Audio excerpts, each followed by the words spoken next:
This is my passion, this is what I love to do. But some days, sometimes, I'm just like you, man. I hate this job.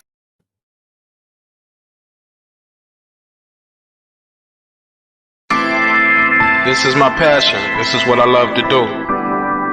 But some days, sometimes, I'm just like you, man. I hate this job.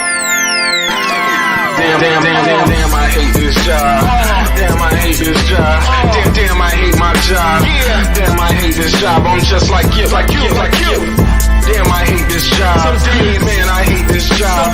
Man, I hate my job. From a good dream I wake, sun rays on my face, planning out my day, hoping this ain't the one that I catch a case. I feel so good, I feel so straight. My manager keep calling me saying, hurry up, you late. Hurry up, you lay off. Y'all, man, I hate this job. Man, I hate this job. Been trying to play it cool, but it's hard to play it off. I've been hanging on to this bullshit, cause my car still ain't paid off. I know I'm on my way up, my boy just got laid off, so y'all, man, I hate this job. Man, I hate this job. These hoes here so ratchet, these niggas here so sneaky. Y'all don't even really pay enough for y'all to only pay bi-weekly. I'm trying to double up my cash, take this job, shove it up your area. Yo, man, I hate this job. Sometimes I wanna say, walk in and slap my boss. This shit is getting hard. Damn, I hate this job. Gotta make it out of this struggle, bruh. And I don't really mean to take it out on you. You just a customer, but damn, I hate this job. Damn, I hate my job. Damn, I hate this job. Damn, I hate my job. Damn, I hate this job. Damn, I hate this job. Damn, I hate my job. Damn, I hate this job. We're the reason why your stockholders always stay afloat. Yet I'm asking, are they hiring? Like everywhere I go, schedule will say 9, but I think it's fine if I clock in at 9:04. I work 40 hours a week plus overtime just to be broke. So y'all, man, I hate this job. Hate that I applied. So much has transpired since the day that I was high.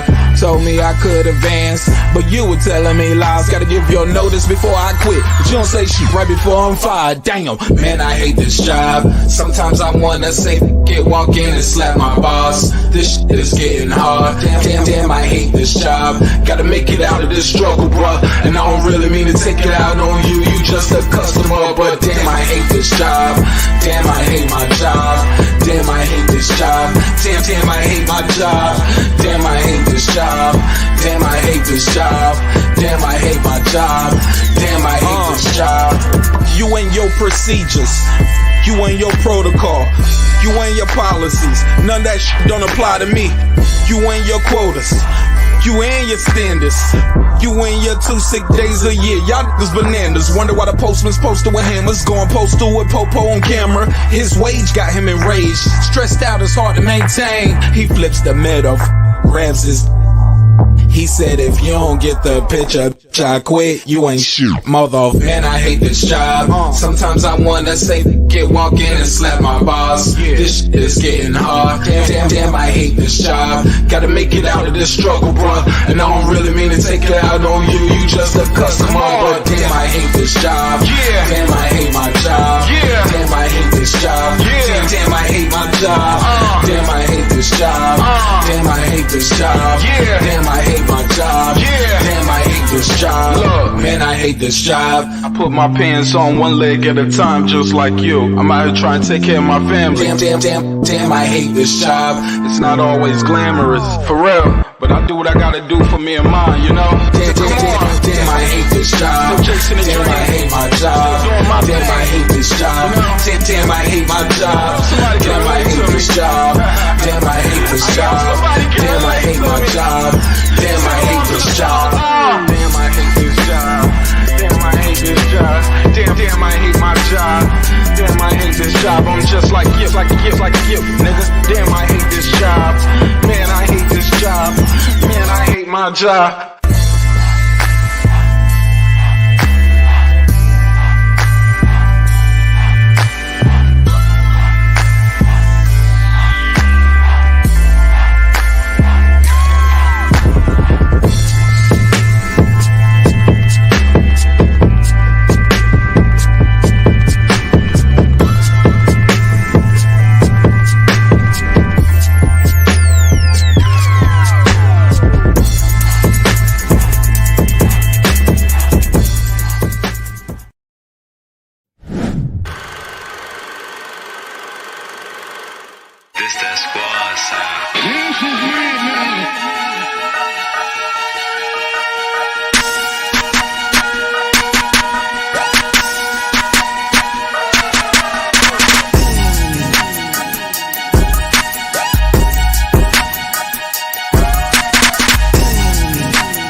Yeah. What's popping? What's happening? What's going on? You're back in the lab with your man Marq Nash. He is I am he.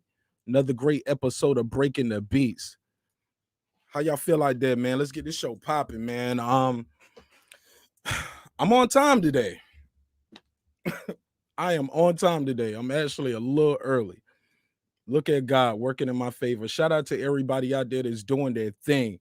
Um, somebody said the first time. Aeon Jack said, I'm early. I was like, me too. This person right here is like, first time. Oh, you mean first time on the show? Oh, that's love. That's love. Hey man, I'm glad you pulled up. But this is my first time being early. I try to be on time so we can end on time. Respectfully, Naima Saunders, salute to you. Shelton Moore, what's up, my G? Let me drop this link out there too for the usual suspects. Or I like to have an open conversation so we can have open channel, open panel, and open dialogue. So I always tell people, long as we keeping things respectful, we can always come back and do it again. So I'll put the link out there, and I will also put the number on the screen because we do got a phone line now. We getting better, right? We're growing. But yeah, man, let's jump right into it. It's a story going on. We got some hot takes. We got a lot of topics we got to get into, as y'all see on the thumbnail. So I want to run through them all. Try not to spend more than the time needed to discuss it, right? I'm not going to belabor any point on any of these. What do y'all want to start at? Let's start with my brother Shelton Moore. Young brother, how are you, sir? What's good, OG? How you? I'm chilling, man. Just getting ready to put it together, get some grub going on around this camp, man. Listen to you while we doing it. What's happening? What we talking about tonight? Man, we got a jam-packed show. We're gonna talk about a little social injustice, but also we're gonna get into a little boxing talk. We're gonna talk about Ryan Garcia. All right, let's just run through them. All right, first thing on the docket, we're gonna talk about the teacher who resigned in Texas after a photo appeared of her putting her foot on a child's neck, a black boy's neck. Wow. So we're gonna get into shit. that. Man, it's real talk. Also we're gonna get into how a North Carolina official has resigned. Actually, no, I think he got fired. He's on a Zoom call with a black doctor or a lady of color. Her last name is Rosario. She looks black to me though, right? But he don't want to call a doctor. I'm gonna play the clip of that. Also, we're gonna talk about the state trooper in that viral video, Charles Hewitt, who pretty much mocked and taunted the man before he assaulted him. This was about 2 years ago, but he was fired today. He didn't resign. He went through the process and he made them fire him. So we're going to talk about that. Also, Elizabeth City is in a state of emergency Right. due to the 22nd clip. Due to the brother who got shot, they was there to serve a warrant. He tried to flee and he was shot. We have audio of them saying he was shot in his back. The family was there with Ben Crump and other lawyers from the state, and they were supposed to see it at 11:30. Then 11:30 went to 1:30. Then they showed them a video, but it's redacted. Officers' faces are blurred. But what they did see was a murder. It was only 20 seconds. They say he shot in the back. They shot him while he was still. They started shooting while he was still. Then he took off. Trying to go out the grass, try to go around them. He's fleeing and he's still getting shot. Witnesses who are on the scene, who are neighbors, are on the news saying, man, they shot that car up. They shot him while he was still sitting at the tree. Even after they still shot. So we haven't received all the body cam footage yet, but what we do have, we will share it with you and we'll talk about it and discuss it, man. I wish you guys nothing but health, wealth, and prosperity wherever y'all at. I hope y'all being safe. And be careful, especially if you're at a different hue. Okay? I'm not here to tell you guys no lies. I'm not here to try to tell you it's a boogeyman under your bed. But what I am here to tell you is you and people who look like you, if you look like me, will be shot if you flee. Fight the case. You know what I'm saying? Don't try to fight it at the scene, man.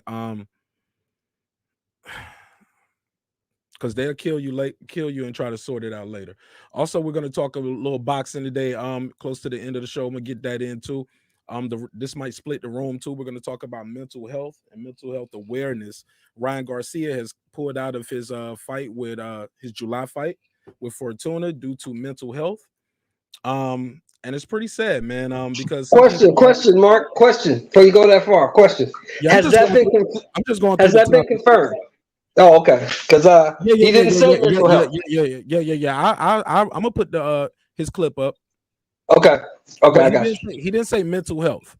No, he didn't say that. Right. Health and wellness, and that's what I was. Yes, sir. Health and wellness, and some people in the box community are split. Some of us are jumping to the conclusion saying, okay, it's mental health. Some people saying, hey, he's scared. We're going to talk about that, all that, and more. Also, Berlanga fought this weekend. I thought he looked sharp. I thought he did what he had to do. Some people are saying he got exposed. Some people saying, hey, we still haven't seen enough of this guy. What can he do? So, like I said, man, we're going to definitely talk about this situations, all of these things right here that we was talking about. I got the clips, I got the videos, and yeah, man, let's get right into it. Before we do that, shout out to Rap Star, UK Boxing. Big Dog, what up? Neophyte Bokar, salute to you, brother. How you been, man? Hope all is well with you. If you got time, pull up. Or I'm gonna put the number on the screen. You can call in as well. AMJ in class, cuz hey, that's all love. I'm glad you pulled up, my brother. Y'all make sure y'all smash the like button on the way into the room. Let me check my notes real quick and I'll see where we start. All right. So the teacher resigned. All right, so we're gonna start with this first story right here that's on the screen. So the teacher resigned. We have a teacher who resigned after this photo that she took herself. She sent it to the mother of the child who's been her friend for years. We're gonna play a clip that we have of the child. He did an interview with the news. His aunt and uncle are outraged. What's up, Black Star? His aunt and uncles are outraged, but we're gonna run the clip and you guys tell me what you think. I'll come back with my commentary. Where is the clip? Here we go. Tonight, Zaylin Jackson, the 11-year-old student of Greenville ISD, seen in this controversial photo with his teacher's foot on his neck, is speaking out. I feel like she was just playing. She didn't mean harm. For context, his mother, who didn't want to speak on camera, says she's known the teacher as a friend for years. Zaylin says he also considers her his friend, but he explains what happened yesterday at Lamar Elementary School. The teacher gave me a note and she said my mom can put her foot on my neck if she have to. I did go with the joke because I don't think she was going to put pressure, and she never did. But he does understand what it may look like to others. People think she was just trying to copy George Floyd. Including some of his family members who were deeply unhappy with the photo.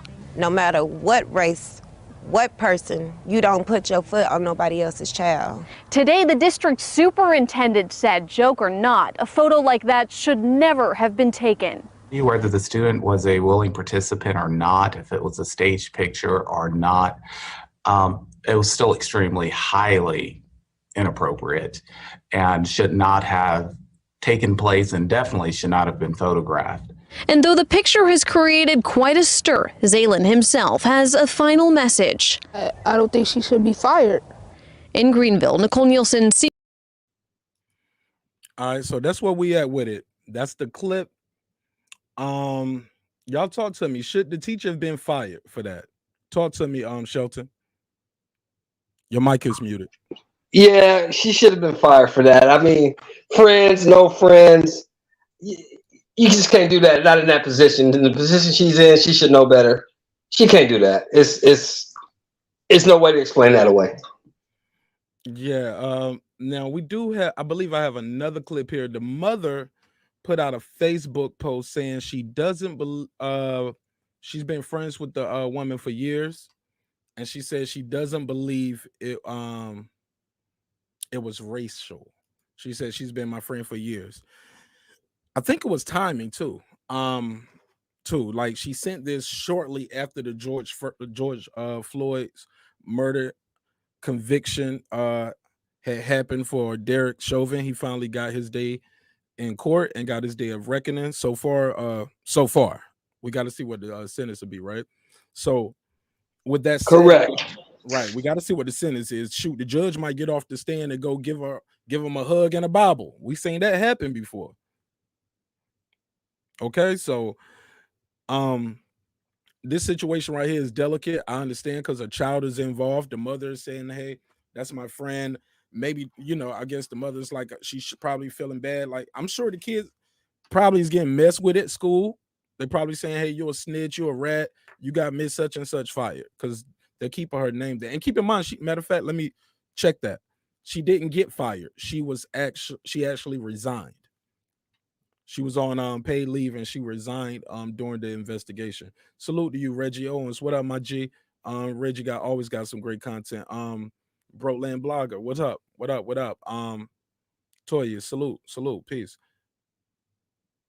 Yeah, so well, in the report, Mark, in the report it said that he didn't tell. She sent the picture to his mom. Right. And like who did the mom must have shared it with somebody, because she said exactly with it. Exactly. Who did she show it to? Because the brother, or maybe she was around somebody and just said, "Look at this." Maybe the mom was mad in the moment, and then after hindsight, it kind of blew out of proportion. I don't know. Why would you backtrack? Some would say. What do you think, Shelton? Why would she backtrack? Well, I'm thinking, like you, brother, she was probably with some other people. She was with some other people, and maybe the peer pressure. She probably shared it with the wrong person, who then maybe shared it with someone else.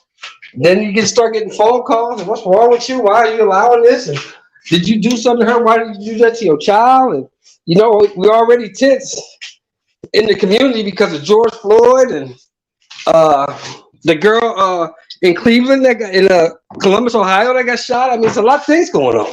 Like you said, you hit it perfectly on the head, brother. The timing was just all wrong. Right. And even if this is your friend or not, right? Even if, like the commissioner said, this is a staged photo. We always talk about teachers being underpaid. Why do you have time to do this right now? Facts. Say it again. Facts. Why do you have time to do this? Yeah. What's going on in class? This is what y'all doing in class?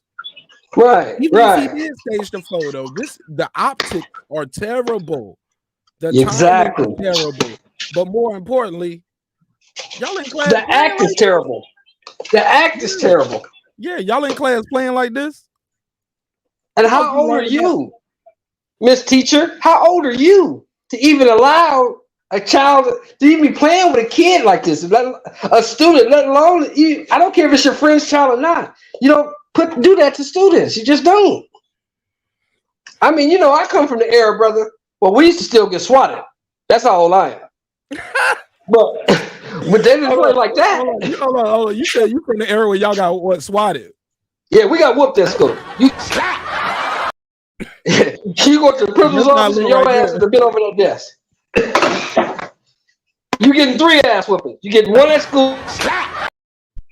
You getting 1 at school. You getting 1 when you get home, and then when pops get home, you get that 3rd one. No, that's crazy. By the end of the day, you felt like you don't have 50 lashes, huh? Man, but that's how it was. But nobody played like that, is what I'm trying to say. Nobody did that. Yo, that's crazy right there. Well, let's move on to the I got another story on the docket, man. I'm trying to be cognizant of my time, playing this out, trying to produce the show at a high quality level, man, for people. Even though it's all a live show, I'm trying to stay on point. You know what I'm saying? Let's move on to the next story I had on the docket. This is Dr. Carrie Rosario versus Tony Collins. Have you guys heard about this story? This is this is the guy in North Carolina. They're in a Zoom meeting basically, and they're talking about. I'm gonna mute your mic real quick while I'm talking, brother. I'm sorry. Yeah, you got a lot of background noise. Yeah, can't have that while we're trying to produce a good show. All right, so they're in a Zoom meeting, right? And during the Zoom meeting, they're talking about the development, and basically they're covering up wells for wells that are perfectly fine. People use these water wells to put these new developments. He's the zoning commissioner. He, as in Mr. Tony Collins, and this is Dr. Rosario trying to correct him about her name. Mr. Collins, you have some thoughts? I did. I think that we kind of lost our way on what we're talking about here. We're here to approve the standards that have been presented. And if Mrs. Rosario has something about one of those standards. It's Dr. Rosario. Thank you, sir. If Mrs. Rosario has something about Dr. Rosario. Well, you know, I'm sorry. Your name says on here, Carrie Rosario. Hey, Carrie. Mm-hmm. It's Dr. Rosario. If you got something I would call you Tony, so please, sir, call me as I would like to be called. That's how I'm identified. It doesn't really matter. We're here. It matters to me. It matters to me. And out of respect, I would like you to call me by the name that I'm asking you to call me by. Thank you. Your screen says Carrie Rosario. I'm verbalizing my name is Dr. Carrie Rosario. And it really speaks very negatively of you as a commissioner to be disrespectful. I'm not trying to be disrespectful, but you're negotiating something that happened 4 years ago. We've taken on this function. This is not a zoning function. This is a planning function. And Mr. Chairman, I think that if there's something that she has, something specific in these standards, let's hear what it is. Everything we super disrespectful. Super. This guy's super disrespectful right here. So that clip right there is going semi-viral right now. Talk to me. What do you think of that, Mr. Shelton Moore? Like, do you think that was sexist? Was it racist? Is it like meeting at the intersection? Like, what did we just see here? Because he lost his job over that. Is it like, are you kidding me, bro? You could have just said, yes, okay, Dr. Rosario, and kept it moving. That's right. The disrespect of her meant so much to you that you were willing to throw it all away, knowing this Zoom call is being recorded. And you know, total disrespect. You know what I want to say, right? And you know what I think he was thinking, don't you? You know what I think he was thinking. No, I don't. Look, if I know what you was thinking, shoot, I know what numbers to play tomorrow. In the words of my brother Asian Math. Well, I'm gonna go ahead and put it out. I ain't finna call this. You know what I'm talking about? This N word, no doctor. I ain't finna do it. I don't give a damn what she say. I'm not doing it. And whatever consequences come with that, I'm willing to face them because I'm not doing it. All right. Like I said, man, this is like it. I don't want to play all of it again because it is rather long, but I want you guys to see some of this for the people just tuning in. Let's watch it. Let's watch this again for the people just tuning in. Watch the other, even with wait, it says Carrie, hi Carrie, and just like we're gonna keep it moving. No, we're not about to keep it moving, my brother. Like you're gonna address me correctly. You get what I'm saying? Like I would call you, I could call you Tony, or I would. What she said, I wouldn't call you Tony or something like that, right? Like brother, like. Exactly. She said I wouldn't disrespect you, so don't disrespect me. And let's not make no mistake about it. She's a very young doctor, right? Very attractive too. Let's be clear. And he's an old hater. He an old ass hater. Let's play the clip. Mr. Collins, you have some thoughts? I did. I think that we kind of lost our way on what we're talking about here. We're here to approve the standards that have been presented. And if Mrs. Rosario has something about one of those It's Dr. Rosario. Thank you, sir. If Mrs. Rosario has something about Dr. Rosario. Well, you know, he pushing it. He pushing it. It says on here, Carrie Rosario. Hey, Carrie. It's Dr. Rosario. If you got something I would call you Tony, so please, sir, call me as I would like to be called. That's how I'm identified. It doesn't really matter. We're here. It matters to me. It matters to me. And out of respect, I would like you to call me by the name that I'm asking you to call me by. Thank you. Your screen says Carrie Rosario. I'm verbalizing my name. This dude is tripping, bro. Total disrespect. Total disrespect. And for what? You don't lost your damn job. You don't lost but he your can go back job. he can go back to his partners and say, I didn't break. I didn't give in to her ass. Oh yeah, I didn't give in to her ass. You know what? You're probably right. He can set up a GoFundMe. Yo, this country's so racist, bro. You can set up a GoFundMe tomorrow, and people will give him money. They say, you know what? You did the right thing. That's what the screen said. The screen said that, so do that. Man, come on, man. How dare her black ass? How dare her black ass order you to call her a doctor? Who does she think she is? Total disrespect. Total disrespect and disregard.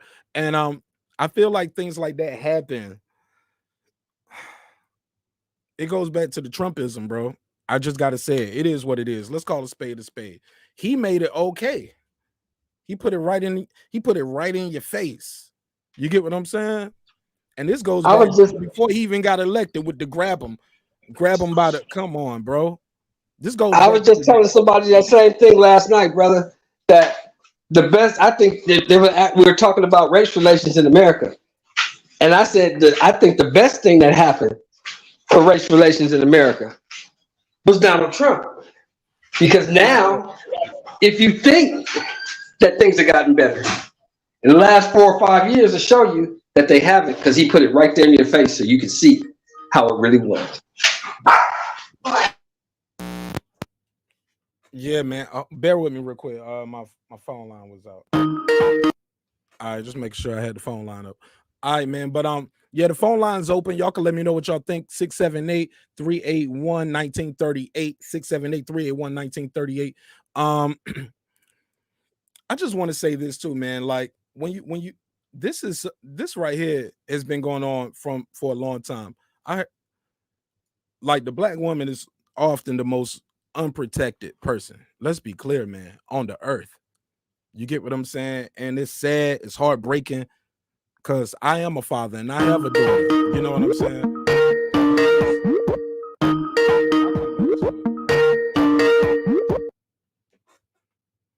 Yeah. You live on the air with Marq, Nash, Neo, Bakar. What up? What up, Marq? Long time no talk to you. My bad for keep staying away for so long. Man, you're a friend of the show. Welcome home, brother. Thank you. Appreciate it. And I was just looking at this clip, and I had to jump in here real quick. I mean, how are we surprised at this behavior?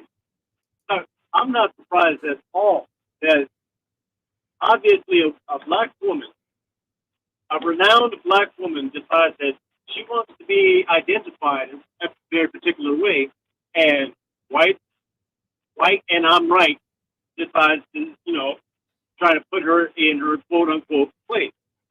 Sorry, no, not in 2020, not 2021. We ain't having them work. I'm just saying though, like, how are we surprised that white supremacy is still going to rear its ugly head? I'm going on tangent. As soon as I get into a good area, I might have to just pop up instead of just calling in. Absolutely, man. We here, man. We doing the show. We got a couple more topics we're gonna get on too, but man, you more than welcome to call back in, or you can beam in. Open channel, open panel, open discussion, man, and we can trade open dialogue. Like I always say, as long as we keep it respectful, we can come back and do it again tomorrow. You know what I'm saying? So, God willing, you feel me? So, but yeah, man, I'm glad you called in and touched on this topic, man. We're gonna keep it moving. And like I said, man, you can call back in or you can beam back in when you get to a better location. Copy that. I'm about to jump back on here and keep watching the show. Thank you, bro. Smash that like button. All right. Yeah, man. That's my man Neo. Thanks for calling in, man. What can I say, man? Like we've seen this before, right? So this is crazy right here. Let's we'll talk about it. You got anything else on this before I go to the next story? No, because there's nothing you can say. I mean, it's right here in your face. You can see it.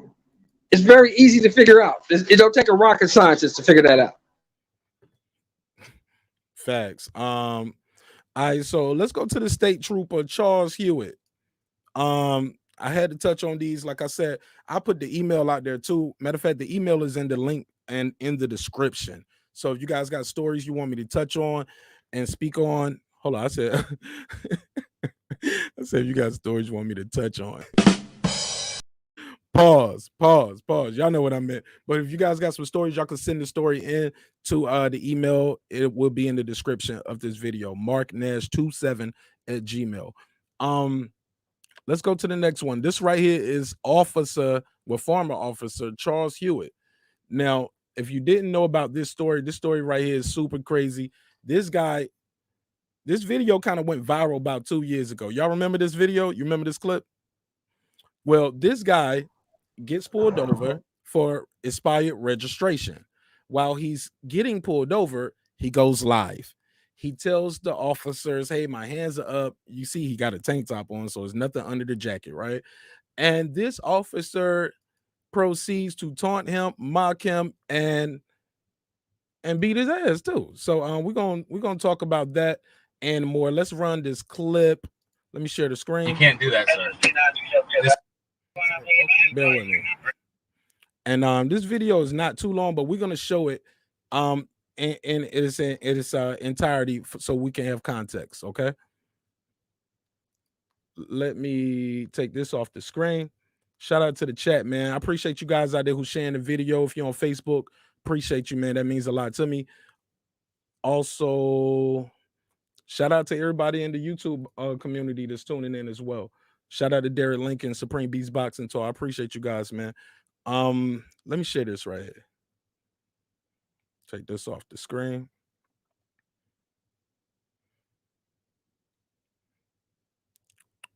My bad. There we go. All right, so there we go. So let's show this clip, and I want you guys to see what's transpiring right here now. The arrogance of this guy, like when you see it, he's gonna do the Derek Chauvin. Like he's so comfortable, he's done this so much and got away with it that he feels so confident that he's gonna be able to do the same thing again. Let's run the clip. Keep in mind they pulled him over for expired registration. That, sir. This officer is trying to unlock my car. This officer is unlocking my car. They just illegally entered my car, and I'm being forcefully removed. Take a look at me. I'm a fucking specimen right here, buddy. Sir, you have gotten on my last My nerve. hands are up on camera. All right. I'm in no threat. You're to gonna these get your officers. ass whooped in front of fucking Lord and all creation. I'm gonna give you one more chance. I'm being threatened. You can bring that with you. I'll let you film the whole thing. I'm being threatened No, right now. I'm giving you a and chance. I am not doing anything. I'm giving you a chance. I feel unsafe, and I'm in no threat to these three officers. My hands are up. I am doing nothing wrong to provoke anybody or anything. Making sure this is all recorded. I've just been threatened by a lawful officer. I have just been threatened by a law officer as two other officers stand by and say absolutely nothing. Willing to participate. My passenger door was open. My driver door was open. I have it on camera. He rolled my window down to do so.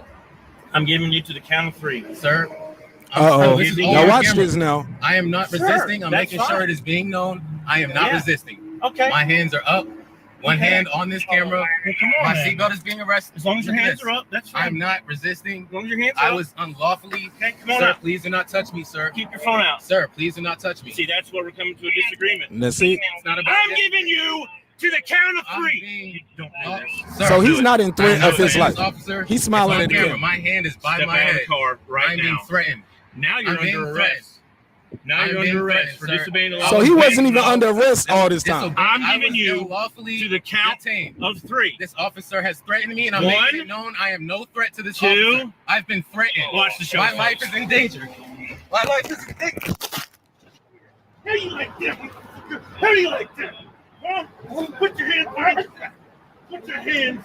Yes, you are. Crazy. Yes, you are. No, I'm not. Put your hands behind your back. Get off me. My It's hands crazy. are behind my back, sir. My hands are behind my back. I am not resisting. Sir, please get off my neck. I'm not resisting. Yo, this is Get that. off my neck, sir. You are harming me. You are harming me. You are harming me, sir. Shit is sad, man. Like you gotta submit. Like you can't even fight them. You know what I'm saying? You can't even fight them back when they wilding like that. That shit is crazy, bro. This dude should have been fired, rightfully so. I'm glad. Like, now someone would say, "Hey, man, you could have got out the car." When you see what happened, how he lost his cool, he wanted Did the brother get paid? Did the brother get paid? Yeah. He settled for $20,000. And the department. Oh my God! You gotta be kidding me, man. Listen, he settled. This happened today. He settled for $20,000. The department accepts no responsibility, and they fired the officer. Oh my God! Oh my! You know what? It's an old saying, brother. Some things are worth more than money, man. You can't 20 racks. You can't go. You could work and make 20 racks. You can't go out like that. He should have been suing. He should have got an attorney. He should have, because that is a blatant violation. Well, Shelton, respectfully, he did have an attorney. He did have an attorney. That's what they settled for, $20,000. You know, because obviously he didn't have a broken face or not dental work. It was a chokehold.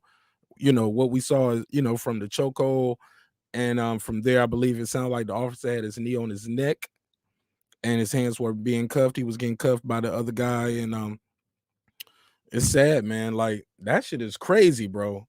Like, that officer, he did not fear for his life at all. That force was extremely excessive, right?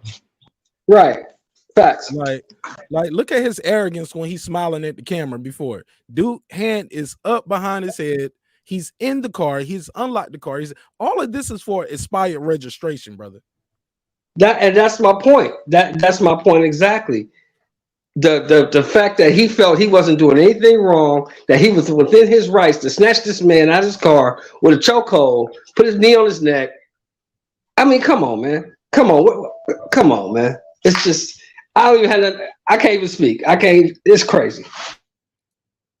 Yeah, man. Yeah, man, these stories happen far too often, especially in our community. It was sad to see the story that's going on in Elizabeth City. I can go and transfer to that. You got anything else you want to add to this, man, before we move forward? The brother shouldn't have settled. That's just my opinion. It's my opinion. Now, what would you like to happen? The officer got fired. That's fine. But the city needs to be culpable for even hiring somebody like that and allowing them to be on the force. I mean, that's a danger to the public safety. If he did that to him, how many other times has he done that? Just in my opinion, 20 grand wasn't enough. There needs to be more punishment. The punishment had to be more severe than $20,000, and the city accepts no responsibility. How do you accept no responsibility when you hired this dude and you got this dude patrolling your streets? Come on, man. I mean, that's just me, though. He could have been. That's just me. I believe assault charges should have been filed. You get what I'm saying? That's what they did to you and I. He should have been charged with assault. You get what I'm saying? That's an assault charge. It's easy to Let me ask you this. What would have happened if you did that? What would happen to you if you did that? Oh, man, I would have been charged with assault, battery, terroristic threats, endangering. Like, man, I would have been charged with some of everything. They would have probably threw jaywalking over there if I didn't have no car around. And that's my point. And that's my point exactly. Asia Mav just pulled up. Asia Mav, talk to me all the way from the Lou. What it do? Hey, salute to everybody in the panel, everyone in the chat. Peace and blessings to all. How old is this footage? And what was the location? This was 2 years ago, and this is Virginia. And the guy settled for 20 racks. Yep, he settled for 20,000. He settled for 20,000. The officer was fired, and the city accepts no wrongdoing. That's what we at with it. Y'all make sure y'all smash the like button on the way in the room. Shoot, you can smash the dislike button. I can't put myself in the shoes of someone that I guess if that was his peace and resolution. I'm talking about the brother that was in the video. That was his peace and resolutions. Okay, cool. But no, that no work couldn't have been me. I'd be owning half Virginia right now. That's serious talk. And right. And what about the other officers who stood by during the misconduct? Because that's what we saw different here in the George Floyd murder. I like to say that, the George Floyd murder, just to be specific, because that's what we saw, right? And that's what that's what he got convicted on, correct? Exactly. I was saying that prior to. But my whole point of that, sir, was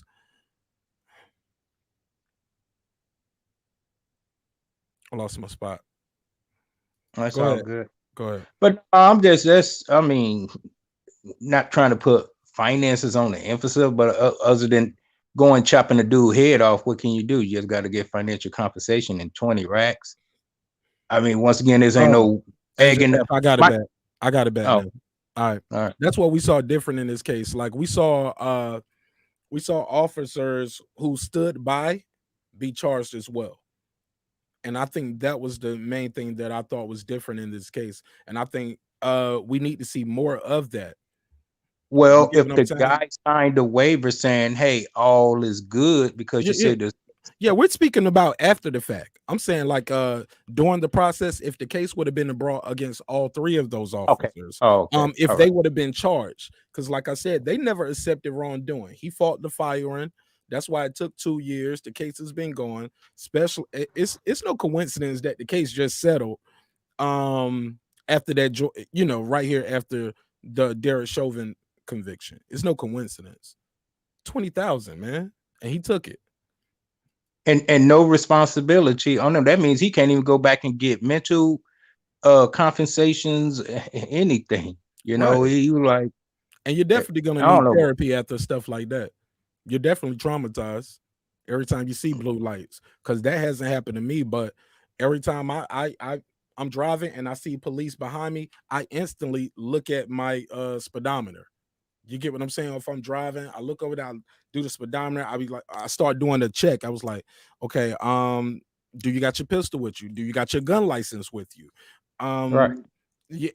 Just start going through the checks. What's in here that can look like a weapon? Should I take my hat off? Like, you get what I'm saying? Is today, am I gonna be the next hashtag? For what? You get what I'm saying? It's truly unfortunate. Neo. But the brother Asia Math made a good point, man. We can't say what's satisfactory to that brother. For that brother, that might have been a windfall. Right. Because we don't know his. Because even when you have a case like that, you got to have medical expenses. You got to stay on your case too. He could have. I don't know about you guys if you ever had a case where you're dealing with some kind of settlement issue. It's a long process. It's an extremely long process, and sometimes you just want it to be over. Unfortunately, and it's not about the bigger fight for you. So I'm not judging the brother, but let me pass it up real quick. We got my brother Neil Fightbo card just pulled up. Talk to me, Neil. Check, microphone, check. What up, people? You good. Talk to me. Man, another video that has me at a loss. I'm like, man, I don't know how I would feel. I mean, I've been in that same exact situation. Just waiting for one of my exes and whatnot. I was supposed to pick her up and whatnot, but I fit the profile. These cops hem me up, handcuff me, kick my legs from up under me, and whatnot. But here's the cold part. When I found out they weren't even regular cops that pulled me over. These were some weird ass special unit, no lights on the cop car, covered up badges and all that other. I can't even describe it. I can't even really put a good description on it. But all I knew is that they had guns, they had handcuffs, they had all the equipment, they looked like cops. But I'm not even sure if they even were, to be honest with you. But man, I don't even know where I'm going with that. That puts me in a certain headspace when I see stuff, when I see these videos like this. Right? And the only question I have for y'all is, why do y'all pull over? I mean, once again, I'm not slandering. It's just a question. It's just a question. Why do people pull over right when they want them to do? There's been the last 3 times a cop got behind me, they basically followed me home. I'm serious. I wish I could just push play and y'all could see it rewind. I got many witnesses to testify to it. And yeah, they was pissed off. But what the fuck you gonna do? You gonna kill me in front of my crib? Because then it's gonna be more than me dying then. And so you know what they already said. Why you ain't stopping all this shit, motherfucker? Because I ain't gotta stop. Now I don't know what the laws is in other regions, but ours, you only pull over when you feel safe. When you feel safe. They can't give you no other violation as long as you ain't speeding or running red lights or none of that shit. You can keep going and you pull over to where you feel safe. And I only feel safe in front of my house if a cop is following. Bullshit, you not. Yeah, and one more thing. I really just had a question: is why exactly does it always seem like these white officers tend to take on this persona of angry father figure, like they're trying to reprimand somebody for minor things? It always Because seems they like don't see you as equal. Right. Because they don't exactly. see you as equal. I'm not even understanding that. They don't talk to nobody else. Any other footage that I've ever seen, I've never seen a white person or any other minority other than Hispanic get talked to in this manner. It's always in a reprimanding tone, first and foremost, and then if it gets to elevated voices, it sounds like evil stepfather reprimanding a child for doing something out of pocket. I'm like, this is a pattern here that needs to be addressed, but I don't really know how to address it. I don't know how exactly to bring it to people's attention that this is kind of a pattern that I've noticed that seems to be at the base of every one of these situations where a black man gets killed. Hey, Neo, let me grab this line real quick. I'm Yeah. gonna let you continue.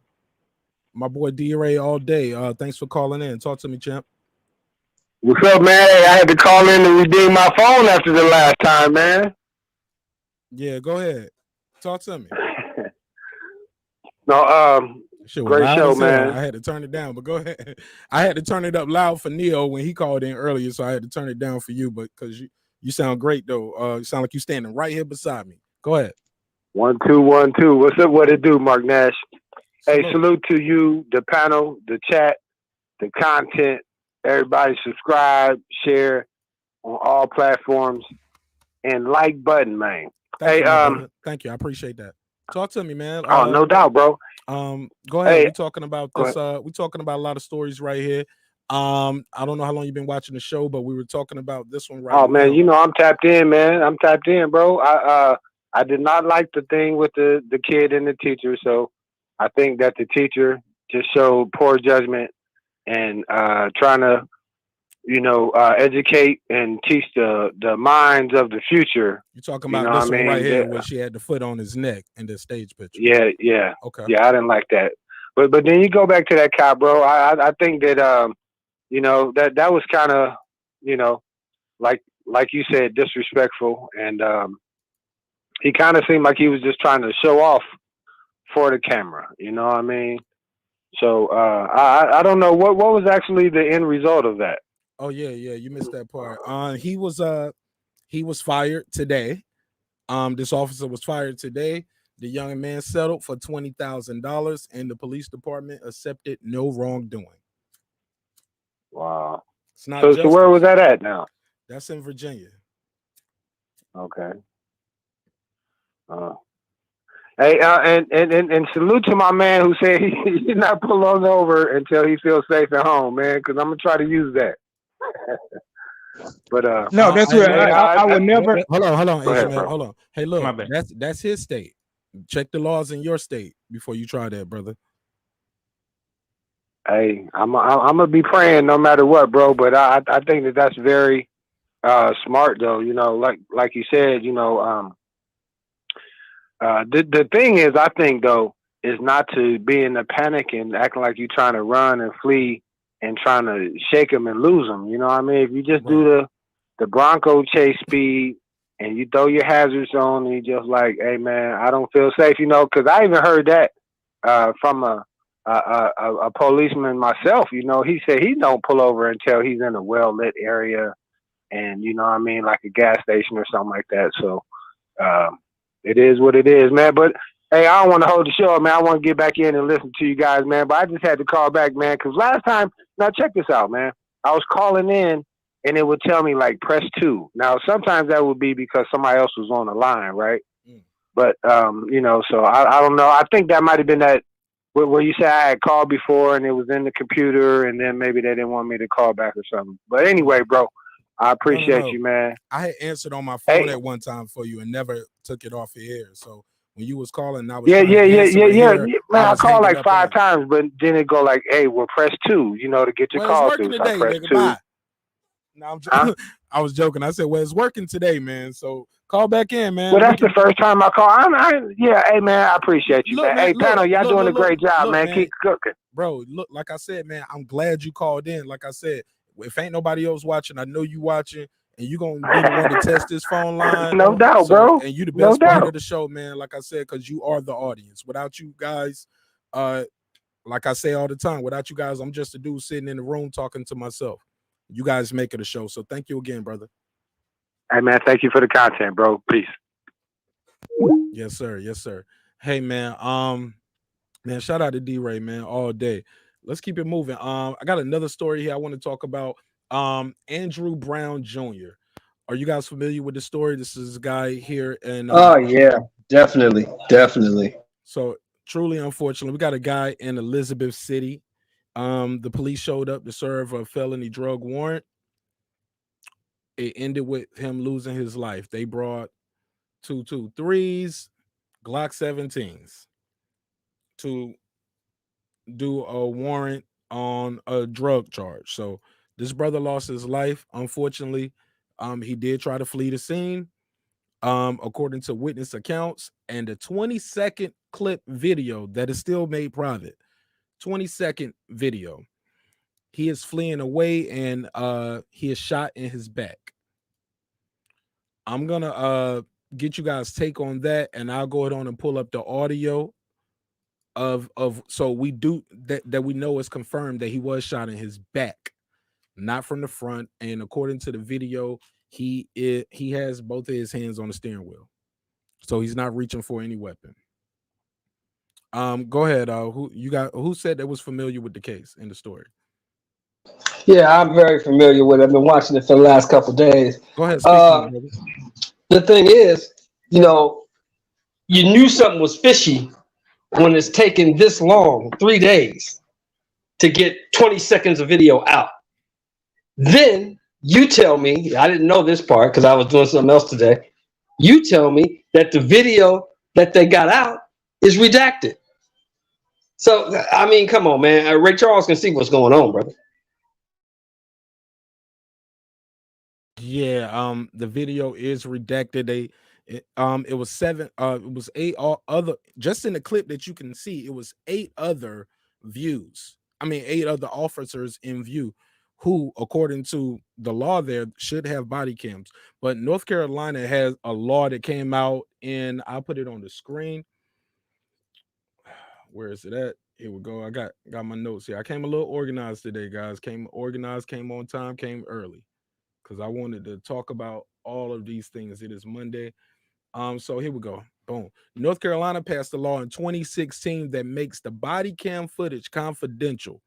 A judge can allow the release as long as it doesn't affect safety or an ongoing investigation. That pretty much leaves the judge a lot of liberty, because it's always going to be an ongoing investigation if they in front of you. Duh. You get what I'm saying? What happened to transparency? Yeah, right. Or you get what I'm saying? Because we've seen you guys release footage of assailants in an ongoing investigation, but when it's police, like it's different. And that's the two Americas we often talk about. Sometimes it's transparency, but is it cover up? So we're gonna go into I'm gonna play this clip real quick. We got a witness video right here. What's up, Sheet? What's up, sir? Share the screen. And we got a witness here. She's going to tell us what she saw at the scene. And when you see it, man, it's down here. By the time I get down here, the officers were standing behind where he was trying to get away. Of course, you could see the mud against the house, but the officers were standing in the driveway where the sheriff cases, ended up at, and they just started shooting. And he landed right here at this tree. And when he landed, he was already slumped over, and they snatched him out of the car and did chest compressions. When I counted the shell casings, the little yellow things that they put by the shell casings, it was at least 14. They put a sheet over it. And from there, I seen 3 detectives. They rammed the door in, and like 3 or 4 went in, came out the back way. I was so focused on, couldn't believe that the officers were standing behind him shooting. I was just so bothered by that because he wasn't a threat if you're leaving.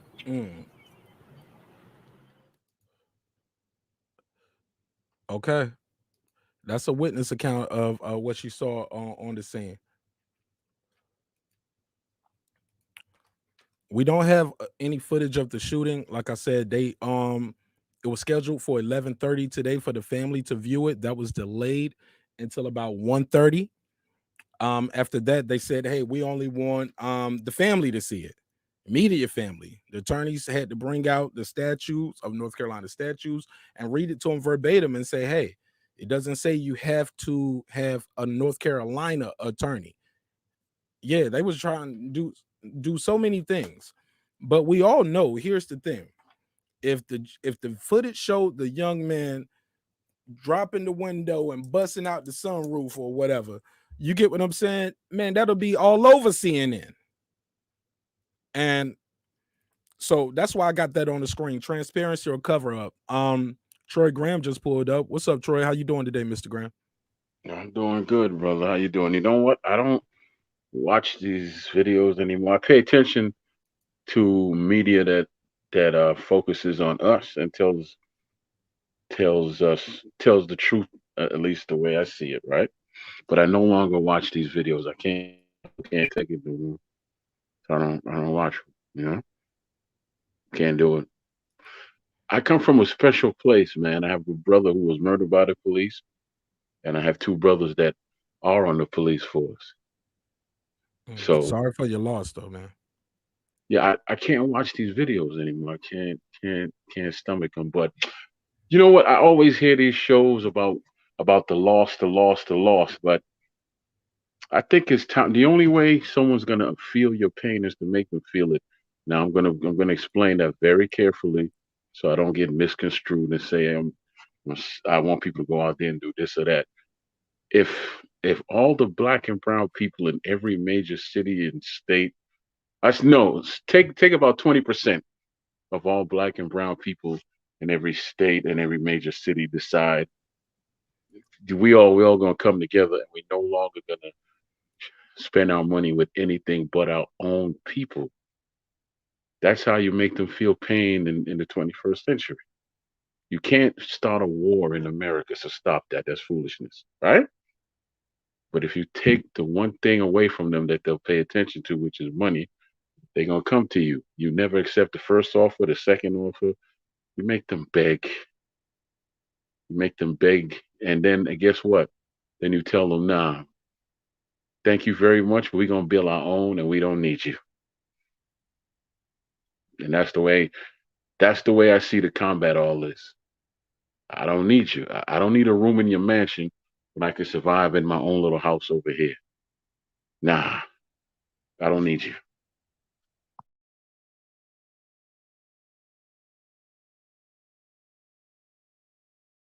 Anybody want to reply to that? I agree. I've been speaking those same sentiments for years now. You know, you just got to watch it. Everyone that's subscribed to the capitalist society, their capitalist society, are basically being slaves to that system. So I agree with the brother, you know. Can you see that going on if we were policing our own? All these incidents? That's a question.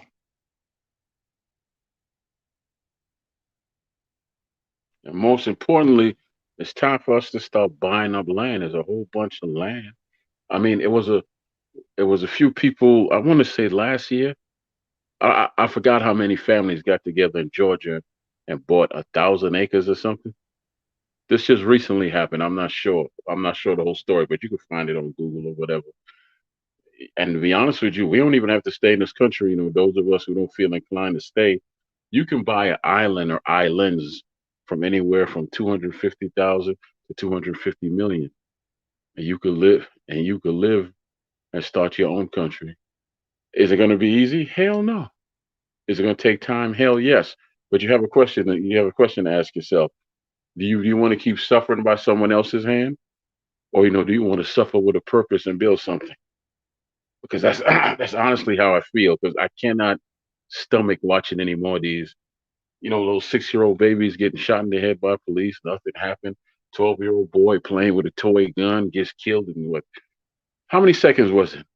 10 or whatever with Tamir Rice. Come on, man. I got stopped I don't know how many times from the age of 12 to current day because I fit the description.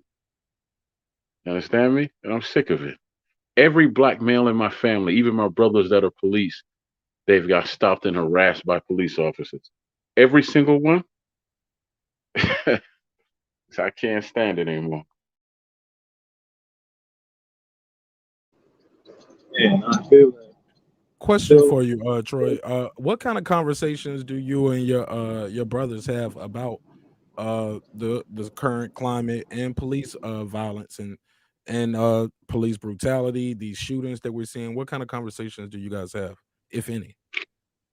I have a conversation with one brother because we a little bit more closer. The other brother, he's a Republican and he's not this. Me and him don't see things eye to eye. He calls me the militant one. That's fine. But me and my other brother, because we kind of view things similarly, he kind of toes the line, man. He understands that he's a black man, and he also knows that he's police when he leaves that house. So he just tells me that he walks a line. He tells the truth. Look, I got to walk a line, but I'm gonna call the truth about it. I'm gonna call the truth about it, man. But it ain't easy for him. Trust me, it's not easy for either brother. It really isn't. It's not easy because one of them is about 6'3", and he's big. He used to be a bodybuilder. He could bench press 450 pounds off his back, right? Laying flat on the floor. That's how he could bench press 450 pounds laying from on the floor. And the other one, who's a spitting image of me, the only difference is he's 5'9". I'm 6'1". So every time I go in the city, when cops see me, they'll be like, "Aren't you?" I'm like, "Nah, I'm not him." People have come up to me and grabbed me and asked me, "Where'd you take my son last night?" I didn't take your son nowhere. You talked to my brother. So it's a hard line to walk for both of them, man. That's all I can say. I hope that answered your question. Yeah, absolutely. Anybody had anything else they wanted to say about this situation right here? I mean, brother, what is there to say? I mean, the man was fleeing. He had his back to the police, and they hit him 14 times in the back. I mean, make that make sense to me. Why are you shooting at a guy on a drug warrant who's not a threat? Why? Make it make sense. You can't. There's no reason for it. 8 cops, 223s, and Glock 17s. Come on, man. For an unarmed guy who's running away from you, and you hit him 17 times in the back. I'll say it one more time, Mark. Make that make sense. I can make sense of it. They didn't come to give a warrant. They didn't come to arrest nobody. They came to kill somebody. So, facts. There you go. Facts. Yeah. Hey, look. With that said, let me play this clip. Right hey, look. Let me speak real quick, please. With that said, I want to play this clip from his sister. And it goes with what Troy was just saying. Said they didn't come to make an arrest. I'm gonna ask you guys to mute your mic if they're not already while I play this clip. This is from the sister, I believe. If she's not the sister, she's definitely a family member, right? Here we go. Let's be clear. This was an execution. Andrew Brown was in his driveway. The sheriff truck blocked him in his driveway, so he could not exit his driveway. Andrew had his hands on his steering wheel. He was not reaching for anything. He wasn't touching anything. He wasn't throwing anything around. He had his hands firmly on the steering wheel. They run up to his vehicle shooting. Sure did. He still stood there, sat there in his vehicle with his hands on the steering wheel while being shot at.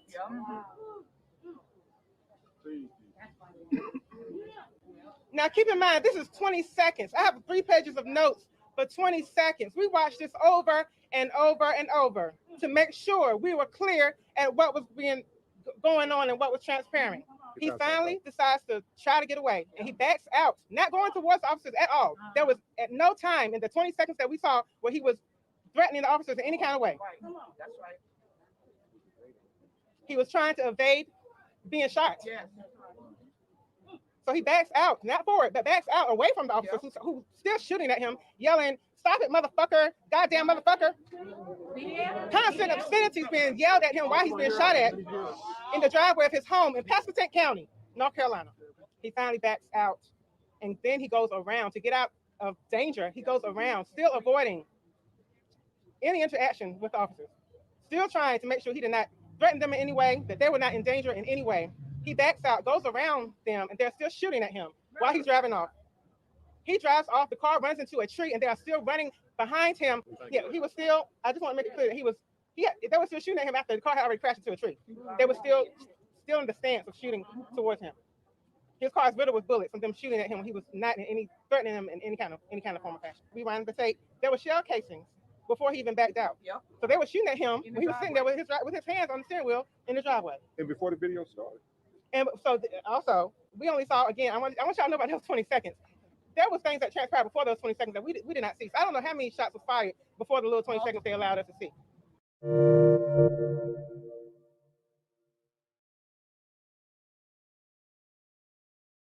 You can't lie about that pain. That's right what we there. have, man. That's what we have. You can't lie about that. Yeah, go ahead, my brother. Speak on it. Nah, I'm just saying that you can't lie about that pain right there because it's pure honesty. Can't lie about that. Can't lie about that pain. And I'm just saying, you know, if we could just get together and take our money away from these people and just start building for ourselves, man. I mean, that's how you promote change.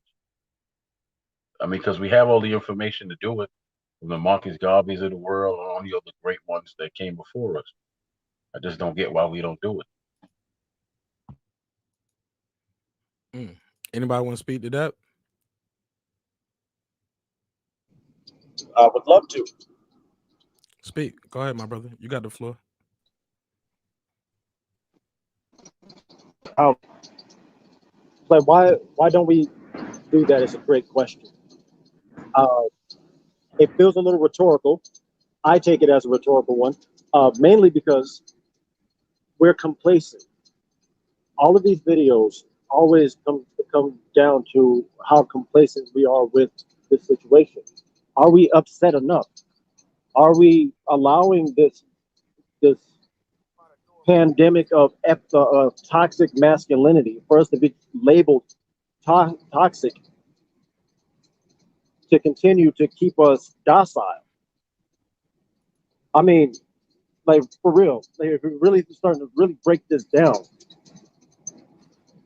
toxic masculinity is what we're continued labeled as when we're upset, trying to express our disdain for our treatment in this country. We've been saying that for generations. This generation particularly is really standing up, trying to stand up upright. And then when we do that, we get bashed over the head with this toxic masculinity. No, we're tired of being shot. We're tired of being killed. Something's got to change, right? So when we're looking at, okay, we got to get some counseling. Yeah, of course we need counseling, but what happens when you get that counseling and then we get put back into these situations where we're being literally oppressed, which is stimulating our depression? Right. So look, my G, here's the thing though. This shit is bigger than counseling. This ain't got nothing to do with having degrees and having a relationship with your father. Not saying that's what you are are trying to suggest, right? I just want to be clear for the viewers. This is this problem is big, man, and it's been going on for a long time. It's just getting more and more and more in your face due to this thing right here. You get what I'm saying? And every one of them, like you're on camera all day, every day. And I believe that's truly what the cause is. According to somebody in the chat, he said CNN got footage, the neighbor got footage. I wouldn't be surprised if this is happening in your neighborhood right here. Somebody probably got it on camera. Somebody got a Ring doorbell. Somebody got a camera over the gutter somewhere. Yes, bro, you're gonna be recorded. So we're gonna move it on a little bit. Like I said, this is not the first or the last time we'll talk about this. This story right here, we'll keep you guys informed as information comes to play, right?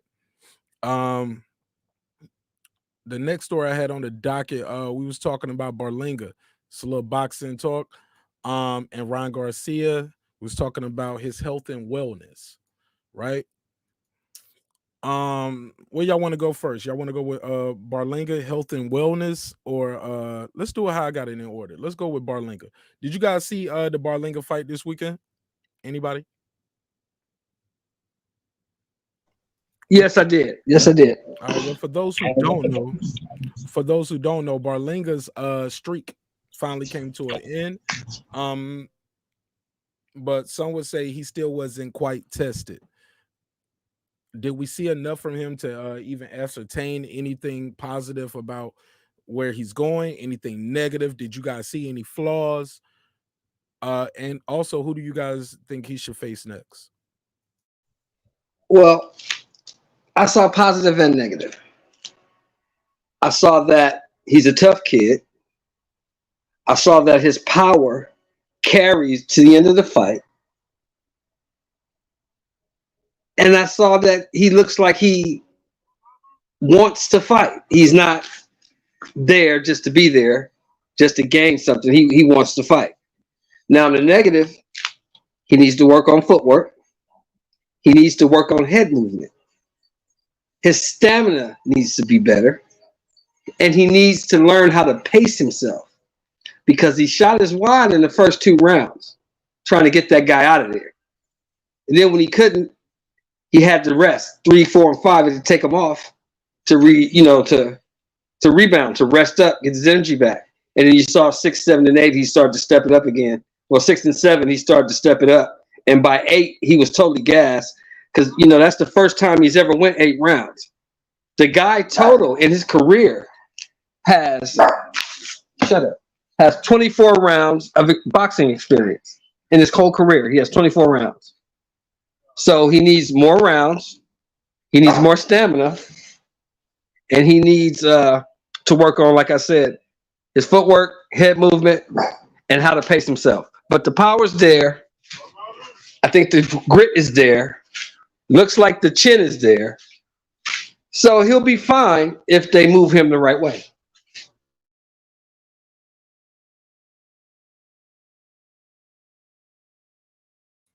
Floor is open. Troy, talk to me. What did you think of Edgar? Well, I didn't see the stamina issues.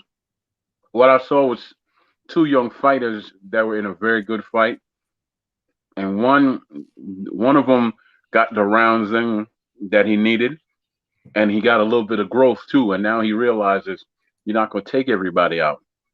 You're going to have to learn how to box and move and do some other things. But if I'm correct, he's in the gym with Daniel Jacobs and all them, right?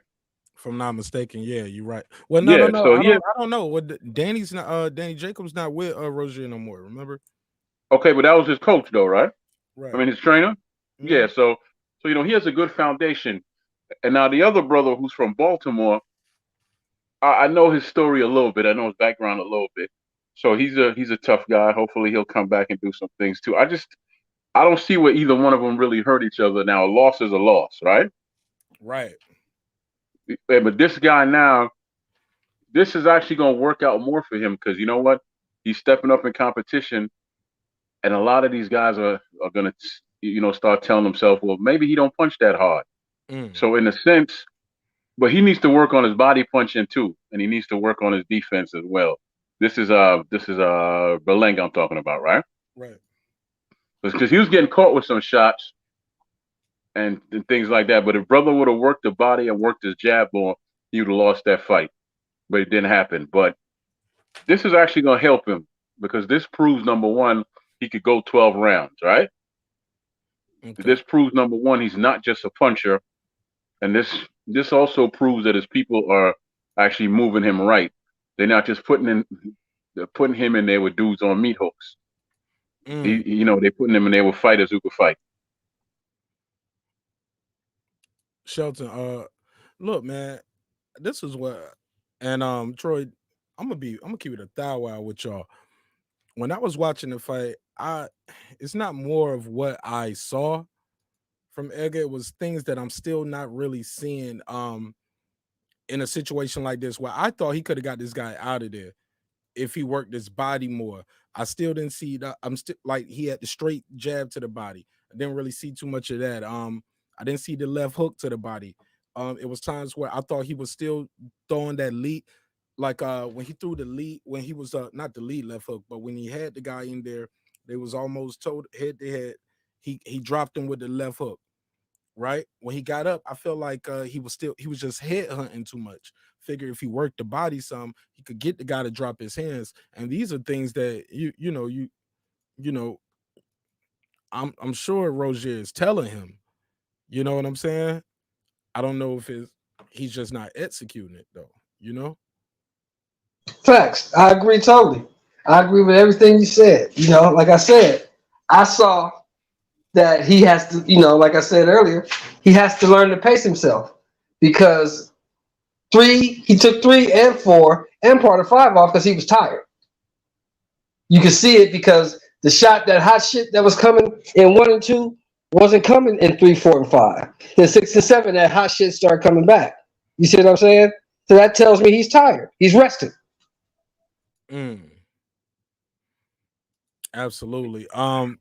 Yeah, but you also have to keep in mind you're talking about a 23-year-old. You're not talking about a seasoned veteran. So as he gets older, he'll learn how to pace himself better. But right now he's only 23 years old, and he's only has what 24 rounds under his belt. That ain't nothing. Right. Facts. Exactly. This goes to the bigger problem, right? We as fans, we love the KOs. We market those things out too, right?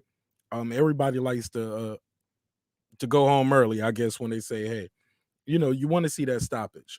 But here's the deal, and this the real for real. When you have a young fighter who's stopping everybody in the first round, it's not helping him. You get what I'm saying? Sometimes they can believe their own hype. Like the brother said earlier, he shot his low. He shot his low early. And you can see that he shot his low early. Like, damn, you shot your low 2 rounds? You get what I'm saying? And I think against better opposition, he might get exposed or get hurt. You get what I'm saying? Like, and you can really damage his career very early on. With that said, that leads me to my next segue. Who would you guys like to see him face next, though? I'm thinking maybe something like a Jesse Hart, maybe a John Ryder, the guy who lost to Callum Smith, but I don't know if you want to put him in there with Ryder, but something along those lines. Jesse Hart, John Ryder. I keep him away from the Gabe Rosados and the Danny Jacobs. I don't send him that way. Maybe even a Julio Cesar Chavez Jr., something like that. Yeah, man. I think he needs he needs to get more of a marquee name, man. I don't know. I don't know. Because look, let's keep it a buck. He hasn't been in there he hasn't even been close to 12 rounds, right? A fight with Gabe Rosado is not going to be an 8-rounder. It's not going. No, you get what I'm saying? Gabe gonna push for 12. Gabe is gonna push for 12. Yeah, he gonna want that 12 rounds. You get what I'm saying? That's his style. I think when you start going towards these marquee names, it's gonna be a 12-round fight. So I'm trying to. People were saying he was ready for Callum Smith. You said no. I say Gabe. Go ahead, brother. You got it. No, I was gonna say, Gabe Rosado. The reason being is that we all know he's tough and he'll go 12 rounds, and the youngster needs to work, but he doesn't have that extra gear that's going to push him to make him win that fight at this point in his career. I don't see it with Gabe Rosado, right? But it'll be good work for him. Who doesn't have the next gear? Gabe. Yeah, I don't see it based on what I saw with Jacobs. He'll push him, but Berlanga might cut him up. He actually beat Danny in that fight, man. But actually he did, but he didn't have the next gear to put that exclamation point on it. That's what I'm saying. He shouldn't have left it in the judge's hand. It went to a draw, right? I don't even remember because I was so it was a draw. It was a draw. Yeah, it was a draw. Was it a majority draw, a split draw? A split draw. A split draw. So that we have it right there, right? So it goes to what you said, Jake. I think Gabe is a gatekeeper, respectfully, of course. You know what I'm saying? Super respectful when I say that. He's a gatekeeper, though. He's not a guy who's about to go in there and get a title shot tomorrow. He's not a guy who's about to contend for a title shot tomorrow. But he's a marquee name. If you can beat Gabe Rosado, salute to you. But just seeing you taking that step, people are gonna buy that fight, and you got to pay Gabe Rosado, but you don't have to pay him like you have to pay Danny Jacobs. And I think that's a fight that can get made. Fights him at Philly, it'll be even better. Come on, you already know the marketing, how they can do that. Come on, now, definitely do that. Here's the thing, right? How Philly is with COVID right now, though. Well, here's the thing, fellas. Why I say keep him away from Gabe Rosado is because Gabe is tough. Gabe is a veteran. Gabe don't have that much pop. Gabe cuts easy. But Gabe will probably push this guy and gas him out in a 12-round fight. I don't think this kid's ready for a 12-round fight. That's just my opinion. I don't see him being ready for a 12-round fight. Didn't he just fight a 12-round fight? No, he just fought an 8-round fight. Well, 8-round fight.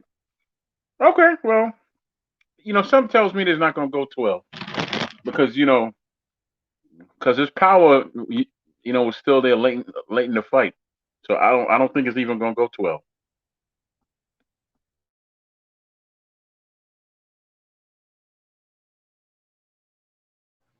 Well, I'd rather see him in there with a Jesse Hart or a John Ryder or somebody like that. Not the Rosados, not the Jacobs just yet. Give him a couple more fights, then you throw him in with those guys. He shouldn't be stepping up to that level of competition, to the A-class journeyman competition, till about fight 22, 21, 22. He needs too much work. In my opinion, he needs some more work.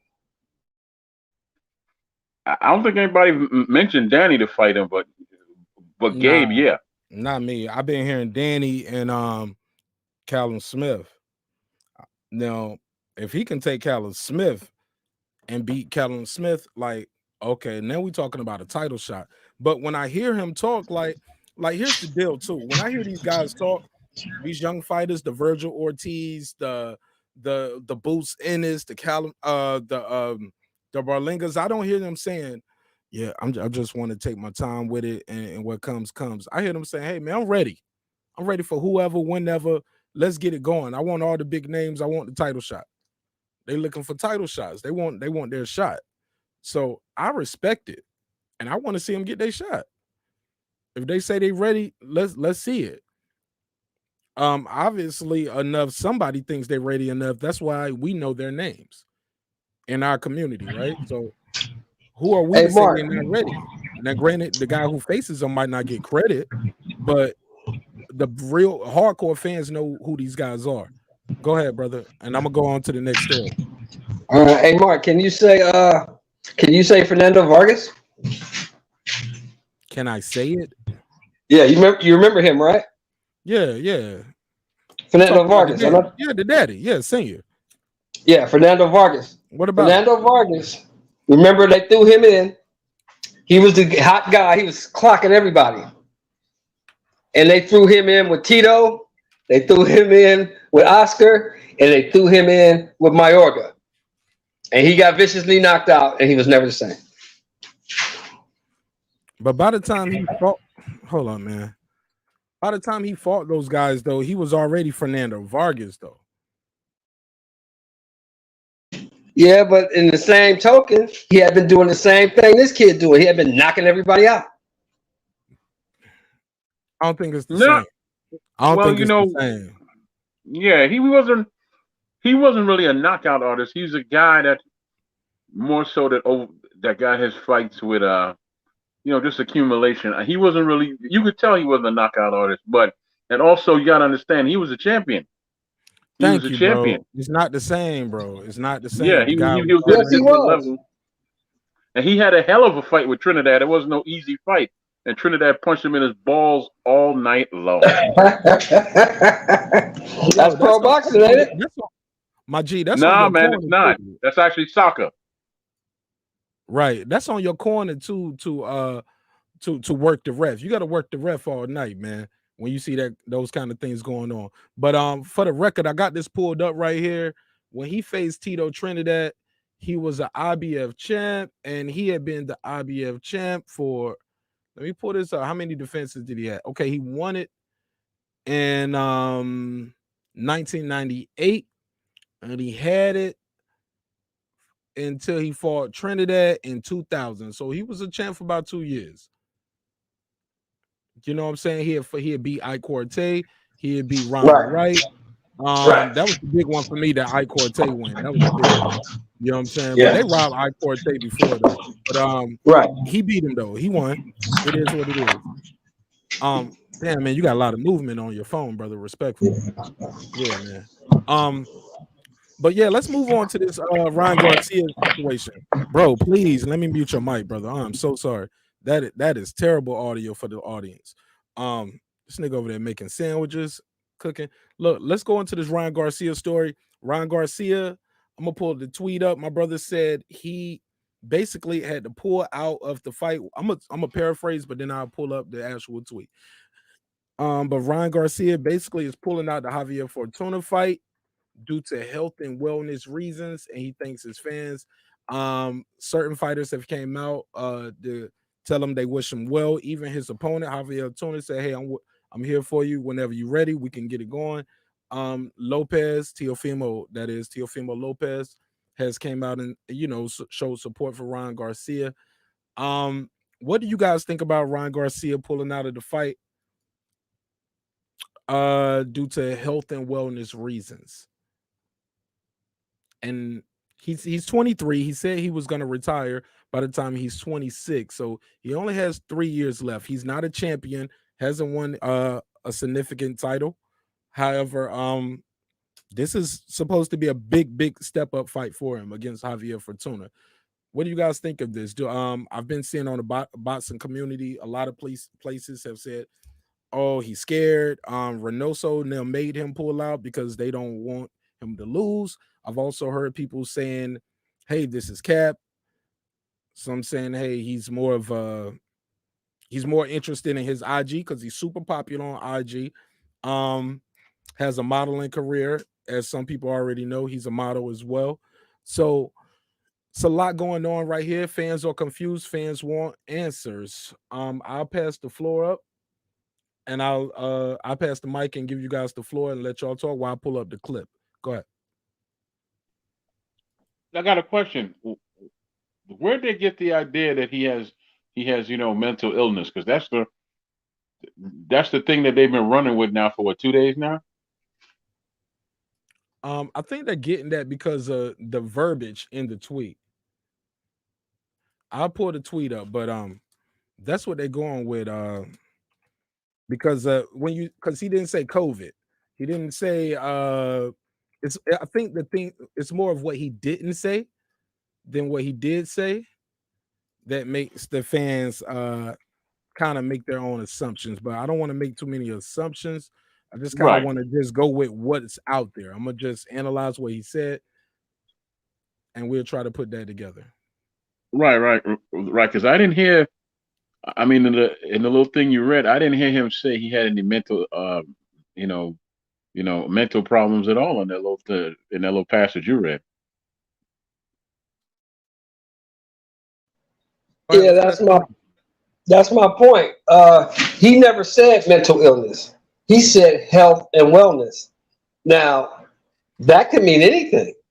So we really don't know what's going on with this kid. Everybody's speculating, but we don't really know what's happening with him. Now, if it is mental illness, I wish him well. I hope he gets the professional help that he needs and gets himself together. I just don't like the fact, this is just my opinion now, people. I just don't like the fact that he put the shit out on social media. I mean, I come from a time where, you keep your personal business, something personal like mental health, you keep that business in-house. You can come out with What anything. did he put out, so. though, Sheldon? What did he put out that's so damaging? He said he was sick. He basically said he was sick. He didn't put nothing private out. He just said, I'm sick, and I got to pull out the right. Yeah, that's you're right. You know what? You're absolutely right, Troy. You're absolutely right. Because, I guess I keep hearing people repeat mental illness, but he never said that. So you're right. He never said that. He just said he got to pull out the fight. Yeah, okay, here we go. I'm gonna read it off. Okay, go ahead. And I'll share the screen as well. But let me take that off.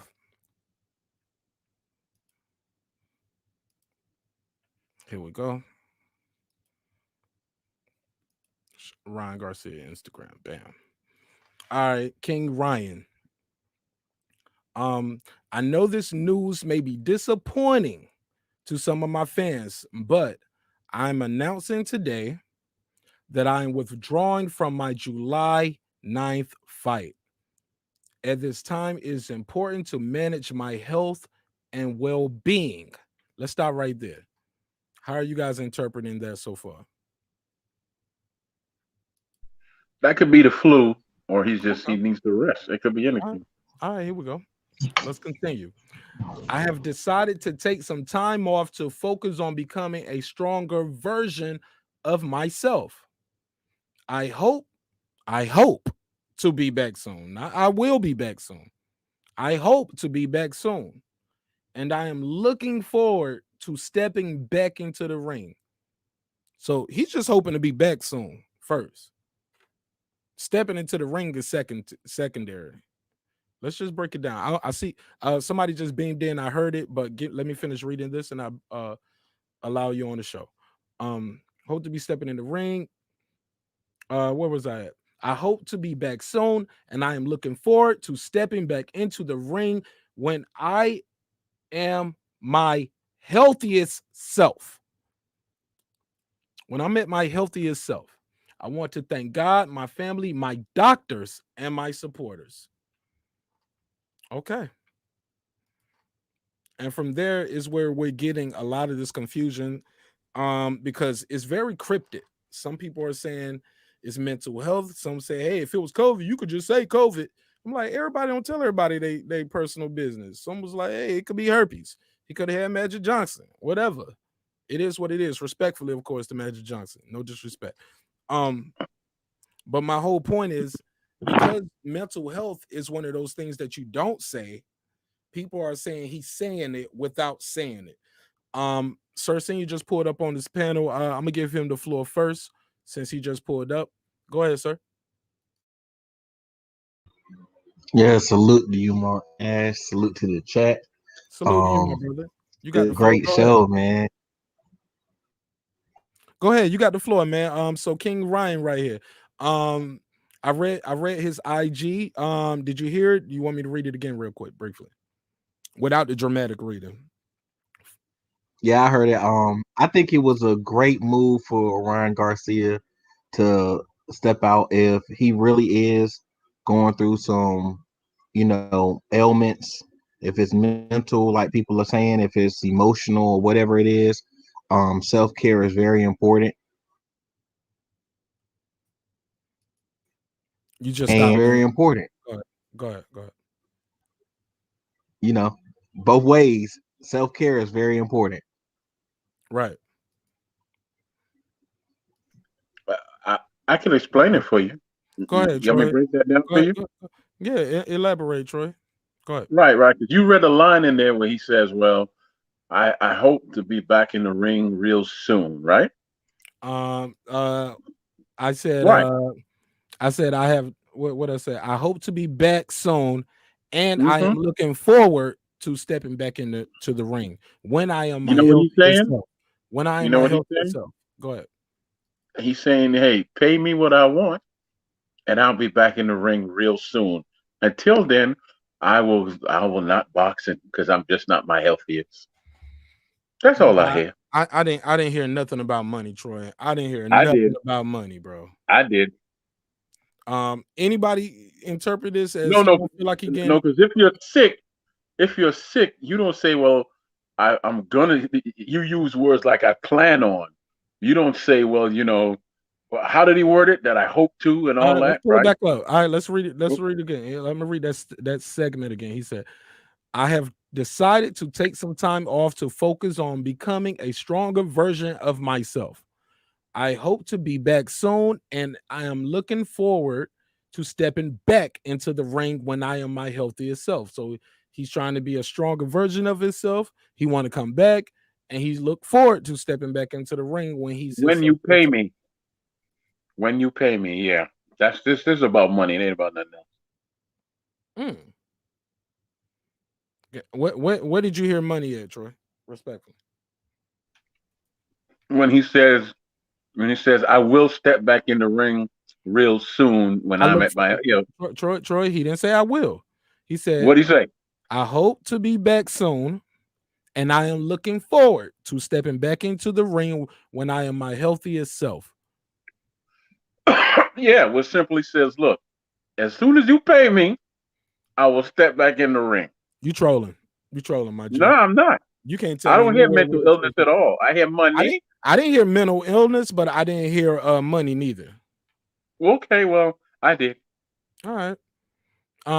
Go ahead, Shelton. You got the floor, my brother.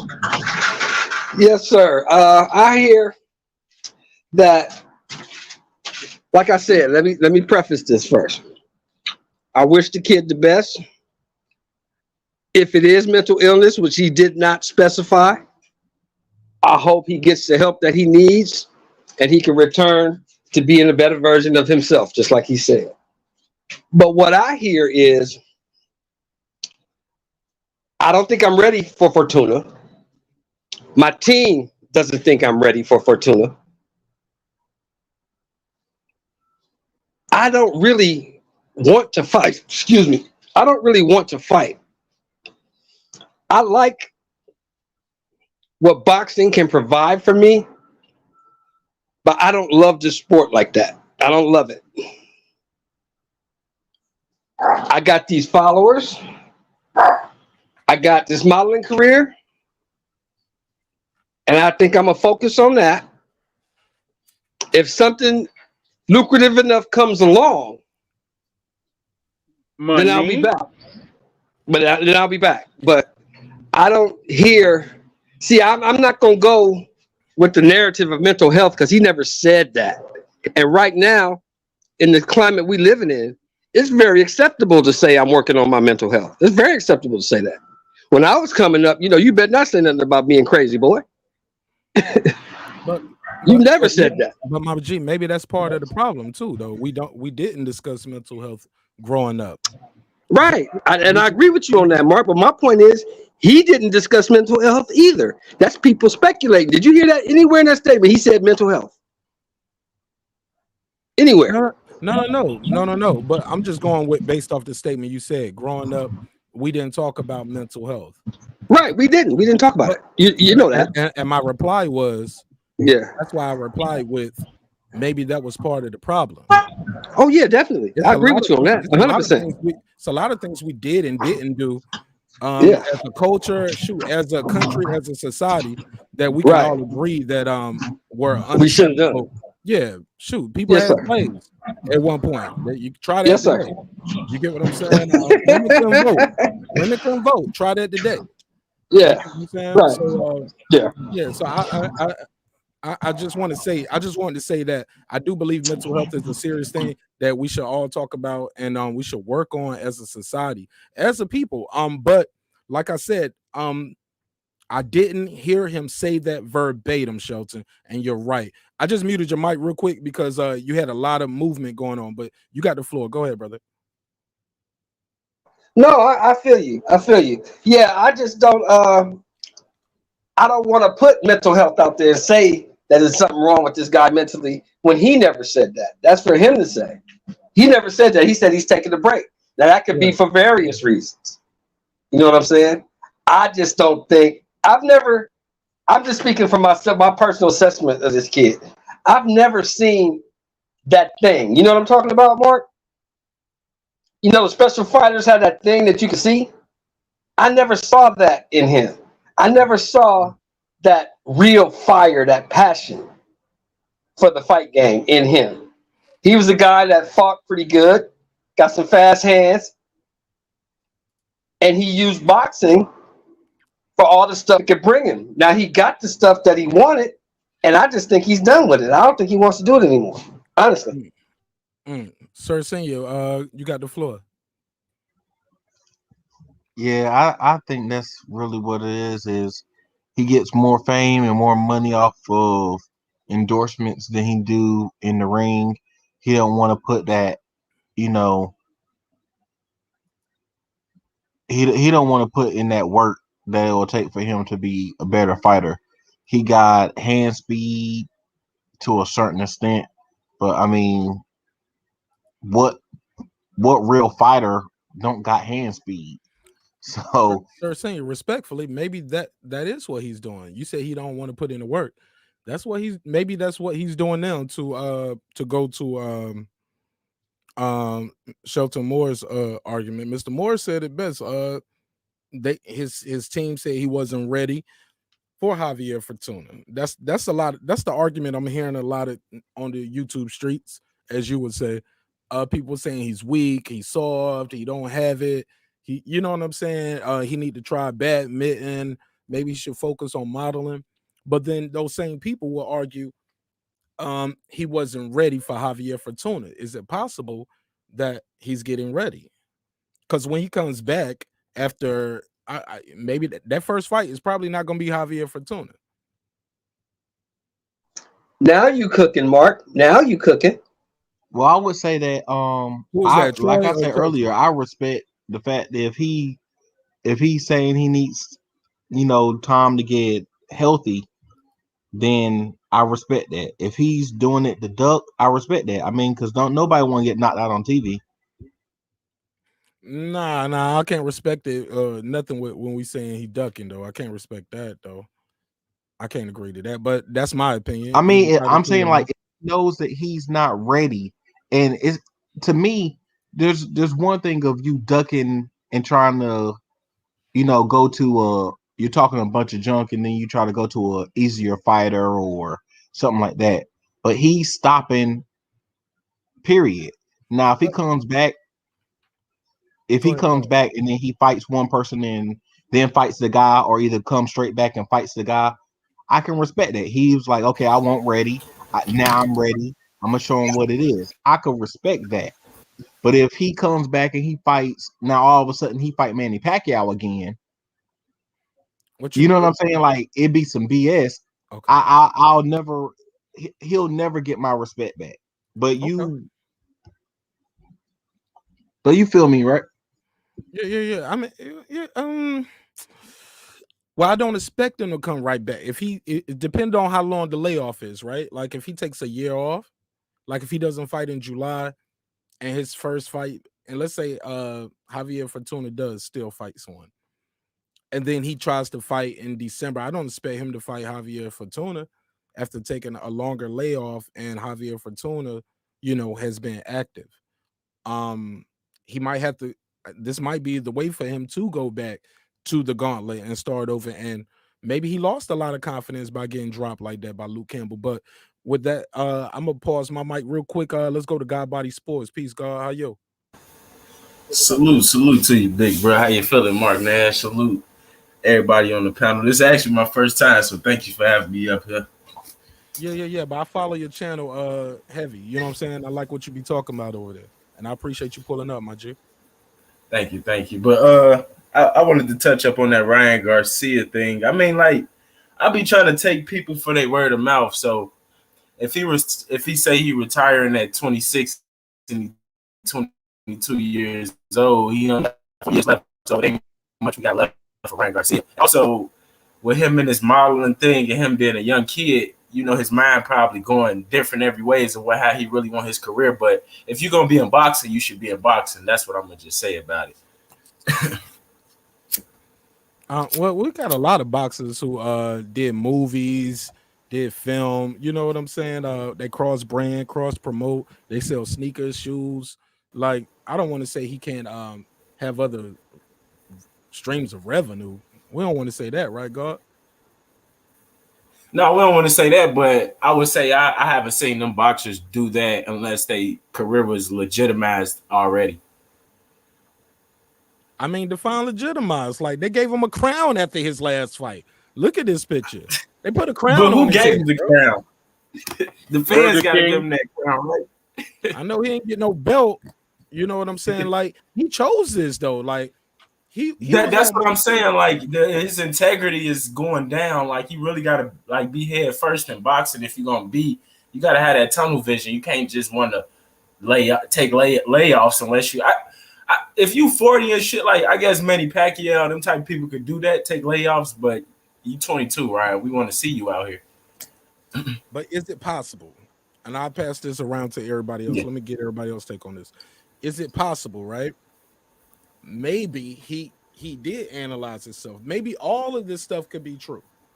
Is it possible everything could be true? He could be, even though he didn't say this verbatim, but is it possible? Yes, he is having some mental health issues. Is it possible, hey, my coaches came to me and said, hey, you might not be ready for Fortuna. Well, what I do? And your PR person steps in and constructs this tweet because it's well put together. You get what I'm saying? I put it back on the screen for the people just tuning in. It's well put together. I blow it up as well. Like, this is good PR the way this is written.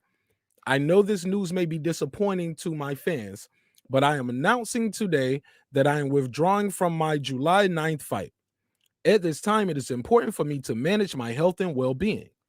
I have decided to take some time off to focus on becoming a stronger version of myself. I hope to be back soon. And I am looking forward to stepping back into the ring when I am my healthiest self. I want to thank God, my family, my doctors, and my supporters. Man, this sounds like PR. It sounds like it's written well. It's well thought out. It's saying a lot without saying nothing. The thing that it said a lot of was, I ain't fighting in July. And I don't know when I'm gonna be back. I'm taking some time off, right? So that's where we at with it when we're talking about this situation right here with the brother. Like, all of this could be true. He could be holding out for more money. He couldn't be ready. But my thing is, should he be crucified in the YouTube streets? And I'll pass that around. And before I get you gotta look at all the funny moves he's made in the last, let's say, 3 months since the Campbell fight. Has it been 3 months, Mark? I can pull the date, but go ahead. You know, he said he had a fight with Manny Pacquiao. We knew that was good. Well, first he called out Tank Davis. Said Tank Davis was next. Right. When he pulled out of that Mike fight. Tyson show, right? Yes. Well, he said that at the end of the fight. Remember? After the fight. I don't remember, but I can. In the post fight. I'll take your word for it, though. Yeah, in the post fight, he had the whole crowd. Who do you want me to fight next? Who do you want me to fight next? They said Tank. Okay, Tank it is, with Devin Haney sitting right there in his face. Oh, I want to fight Devin too, but we're gonna fight Tank next. Then once Tank said, okay, we're gonna get it on, he pulled out and said, I got something bigger in the works. Then he put out the Manny Pacquiao tweet that we found out was complete garbage. Manny said, I don't even know what this kid talking about. It was supposed to be an exhibition at first and became a real fight. Then Manny said, I don't know what this kid talking about. Then after that, he said, okay, he had won the fight with Campbell, which made him the mandatory for Devin Haney. Then he says, I don't want to fight Devin Haney. He hasn't fought anybody. Well, you haven't fought anybody. So we get through all that garbage.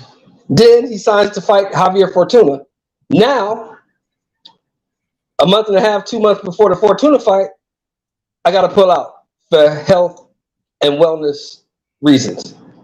I'm just saying, it sounds like this kid been capping ever since that Duke Campbell fight. It all sounds like cap to me. Like you were saying, that statement sounds like somebody else wrote it and not him. I think it's all cap, man. I think this guy, like I said earlier, I think he loves what boxing can provide, but he doesn't love the sport. And one of the things, if we don't know anything else, we know about Canelo's camp, those guys want you to be 100% dedicated to the sport, or they don't want to deal with you. So I'm thinking it's all cap, brother. That's just how I see it. So okay. Anybody else want to give me their last statement on this? Like, and if it is cap, what is his end game? Troy said it's money. Troy said, "Hey, I want more money. I can fight it." Look, he can say he ain't ready for Javier Fortuna. Come back and shoot. Instead of fighting in July, fight September, October, November, December, and fight somebody of less caliber. And say, "Hey, I'll fight Javier Fortuna next year." You get what I'm saying? So it's a way to get out of it. So I get it. But like Sir Senior said, if it's a duck move, well, sir, you know what I'm saying, I can't respect it. But anybody else want to give me their last take on this before we do the wrap up? Yeah, I just think that it seems like there's a brighter light shined on him because he has that big machine behind him. You can't pull out of a fight that was never made in the first place. There was never a fight between him and Tank made because Tank, we all know that Tank don't make his own fights. Tank can say he's gonna fight anybody. That ain't gonna happen. We all know who makes his fights, right? So he can't, he can't pull out of a fight that was never made. Everything else, he's a young dude, man. He's feeling himself and he's gonna go through the ups and downs. Oscar, when he was his age, he first got into boxing, said he was gonna retire by the time he was 30. So that didn't happen. But all you could do is just wish him the best. I don't hear anything about mental illness. I think that what Sheldon said has some truth in it. And I also think it also boils down to money because he has other options. He don't really need the sport of boxing. Thanks to social media, he don't need boxing. He can go sell clothes or model clothes, draws, whatever you want to do, host a show even.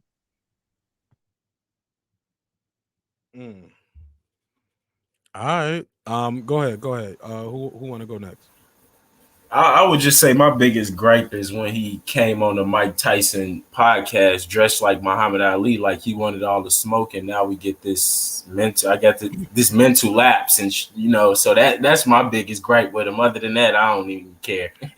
Yo, he did come through with the bow tie and everything. He was up there saying, "I do the bachata on you. I do the bachata on you." Like, how do you call out Tank Davis and then pull out of the Fortuna fight? Now, I get it, man.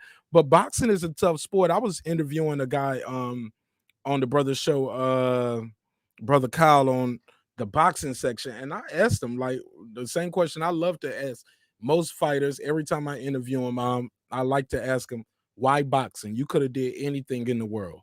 Why go in there and punch people and get punched in the face? It takes a special person to do that. Most of them get a kick out of it and laugh, and they always got a story. But everybody's journey is different. Shout out to Moody in the chat. In the super chat, he said he's ducking and getting sympathy. Come on, Moody. Moody said he's ducking and getting sympathy. Go ahead, Sir Senior. Yeah, man. I think honestly, he don't want the smoke, man. He don't want the smoke. That's what it is. He thought he could pull the EJ move. He said, "Well, I'm gonna clean up this side of the street first, and then I'm gonna come back to you, Devin Haney." Okay. And that didn't work out too good for him, because then everybody who he said he wanted to fight was like, "Well, fight me then." No, he just so he was used to, talking junk, and writing a check with his mouth that is Crown can't cash. Respectfully. Hey, Godbody, you got a lot of air in your mic. That's why I muted while he was talking a little bit. It sounds like it sounds like the input on your mic is turned up real loud. You can hear the hissing. Andrew Charles, what up? Look, man, that's all I got, man. I appreciate everybody tuning in, man. This has been a hell of a show. This is one of the more I was more tame and I was more calm this episode than normally I would be. I'm normally in here hype, I'm lit, I'm cussing and fussing, nigga, this bitch, that, you know what I'm saying? But I'm trying to get better. Shout out to Troy for helping me with that as well. And everybody out there who's watching the show, I get the emails, I see the comments, and I appreciate it. Let's go around and get everybody's final thoughts on everything that we talked about. I try to ask that you keep it within, like 2 minutes, you know what I'm saying, on each thing. Final thoughts on what was the first thing we talked about tonight? I just want to get everybody final thoughts on for those who might have came in late. As far as the teacher who resigned, as far as putting her foot on the neck, try to keep it under 2 minutes apiece, please. Yeah, that was a bad move. That was just a terrible look. The timing was awful. I have no idea what that lady was thinking. It was just wrong. It was just wrong, the wrong thing to do. Okay. Hey, my man said I don't need 2 minutes. I need 30 seconds. Troy, your final thoughts on this picture right here. I don't know if you caught this part of the show. Are you familiar with this story? No. Had a teenager, well, not a teenager, he was 10 years old. The teacher, right after the George Floyd verdict, I believe within an hour after the verdict, took this picture. He laid down for the picture. She was telling him basically, if you don't turn in your assignment, I'm gonna put my foot on your neck. He said she wouldn't. Other students said she wouldn't. Godbody, you familiar with this, Sir Senior? No, I'm just hearing about it from you. All right, Sir Senior. Yeah, You familiar with it, Sir Senior? Yeah, I think. Hold up, Sir Senior. For the people who are not familiar with it, I'm gonna play the clip real quick, and I'm gonna let you come back with your commentary, respectfully, of course. For those who haven't seen it, this is the kid's reply to the teacher resigning. But basically, the mother and the teacher been friends for a while. For those who don't know, so let me see if I got this clip queued up. Here we go. Tonight, Zaylin Jackson, the 11-year-old student of Greenville ISD, seen in this controversial photo with his teacher's foot on his neck, is speaking out. I feel like she was just playing. She didn't mean harm. For context, his mother, who didn't want to speak on camera, says she's known the teacher as a friend for years. Zaylin says he also considers her his friend, but he explains what happened yesterday at Lamar Elementary School. The teacher gave me a note and she said my mom can put her foot on my neck if she have to. I did go with the joke because I don't think she was gonna put pressure, and she never did. But he does understand what it may look like to others. People think she was just trying to copy George Floyd, including some of his family members who were deeply unhappy with the photo. No matter what race, what person, you don't put your foot on nobody else's child. Today, the district superintendent said, joke or not, a photo like that should never have been taken. Whether the student was a willing participant or not, if it was a staged picture or not, it was still extremely highly inappropriate and should not have taken place and definitely should not have been photographed. And though the picture has created quite a stir, Zaylin himself has a final message. I don't think she should be fired. In Greenville, Nicole Nielsen. All right. React. Sir Senior, give me your commentary. Let's go to Godbody and then Troy. Stockholm Syndrome. Okay. Common sense says she knows better than that. She's a teacher. She's an adult. Common sense says there's no reason why you would make fun of a tragedy. If it was a joke, you're making fun of a tragedy. That makes it even worse. If you was doing it to be disrespectful, that's almost just as bad. Either way, there's no good side of that. It makes no sense.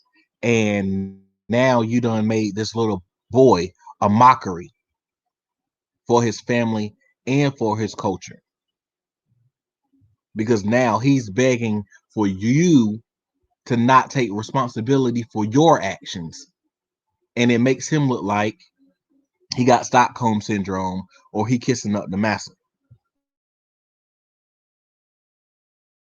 All right. God body, then Troy.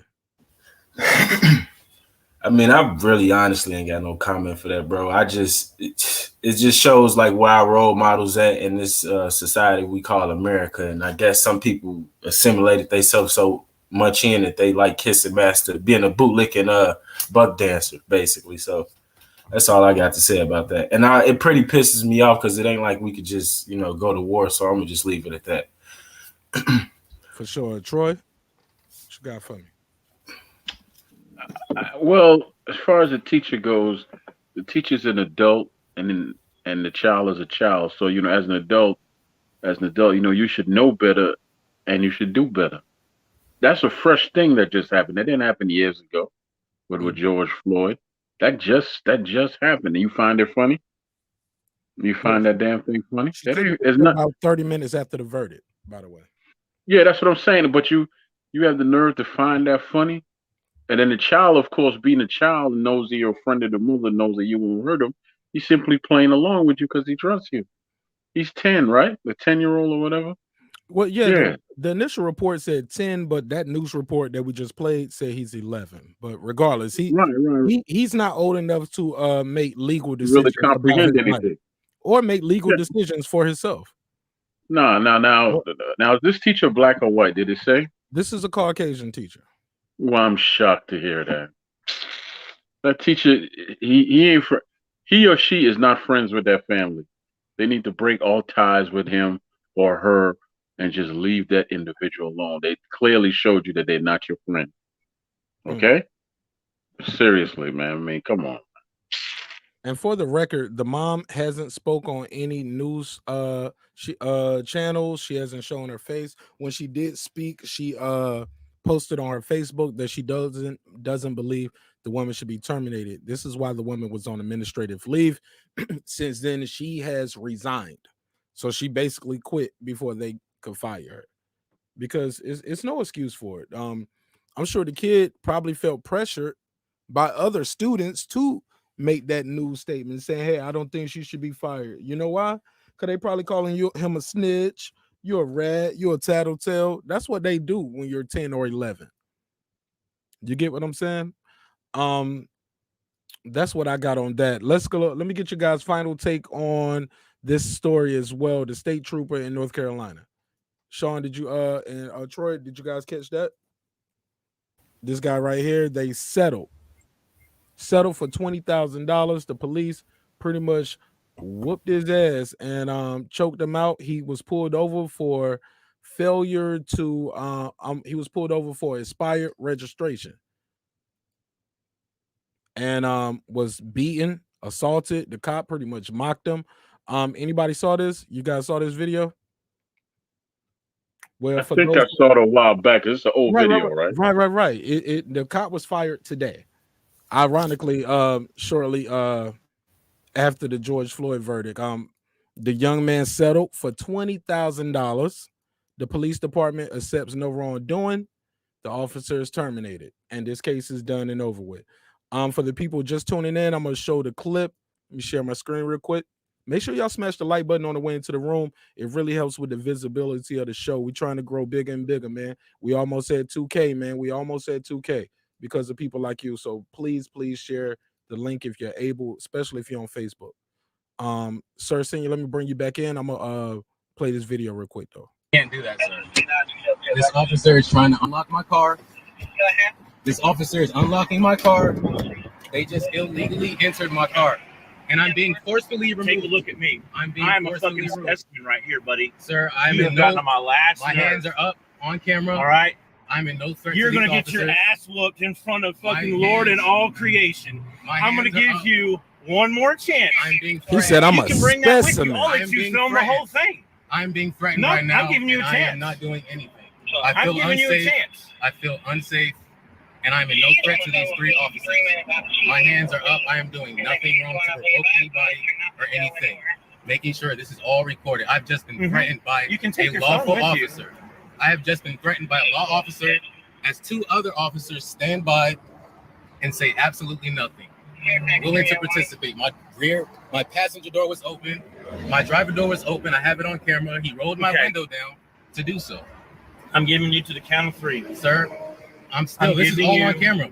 I am not resisting. I'm making sure it is being known. I am not resisting. Okay. My hands are up. One hand on this camera. Well, come on, my man. seatbelt is being arrested. As long as your hands are up, that's fine. I'm not resisting. As long as your hands are I up. was unlawfully. Okay, come on sir, out. please do not touch me, sir. Keep your phone out. Sir, please do not touch me. See, that's where we're coming to a disagreement. Uh-oh. Here we I'm go. giving you to the count of 3. Don't do this. Sir, Don't do it. I'm Don't not do it, touching man. this officer. It's Don't on do camera. it. My hand is by Step my out of head. the car right I'm now. being threatened. Now you're I'm being under threatened. arrest. Now I'm you're being under arrest threatened, for sir. disobeying the I law was of commands of being an officer. disobeying. I'm giving you lawfully to the count detained. of 3. This officer has threatened me, and I'm 1, making it known I am no threat to this 2. officer. I've been threatened. Watch the show, My folks. life is in danger. My life is in danger. How do you like that? How do you like that? Huh? Put your hands behind. Put your hands. Yes, you are. I'm not resisting. Yes, you are. No, I'm not. Put your hands behind. Get off me. My hands are behind my back, sir. My hands are behind my back. I am not resisting. Sir, please get off my neck. I'm not resisting. Get off my neck, sir. You are harming me. You are harming me. You are harming me, sir. You are harming me. Shit like that. So that's what we at with it. Go ahead, man. You guys react to that. The young man settled for $20,000. The officer was fired today. This video was taken 2 years ago in April. He was on his way to work. He was stopped for expired registration. His defense was, I was acting within my scope and my training. They disagreed. That's why he was fired.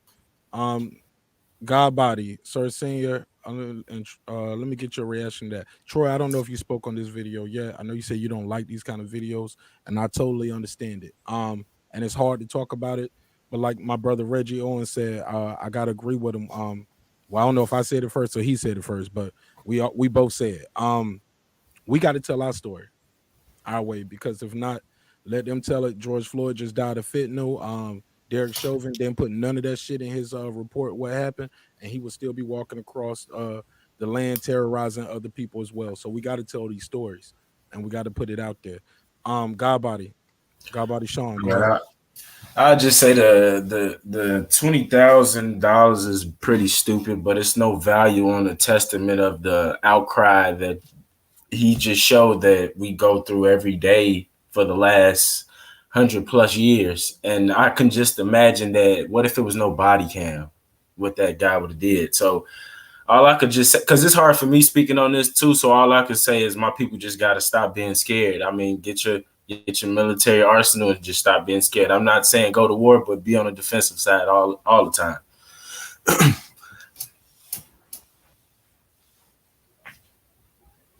Man, I would just say that honestly, I definitely wouldn't have took no 20,000 for being beat up on national television almost, while the other officers stood around, and just that one officer being the assailant, the other officers was complicit in the act, and he blatantly said that while recording, and they face showed that they was all right with it.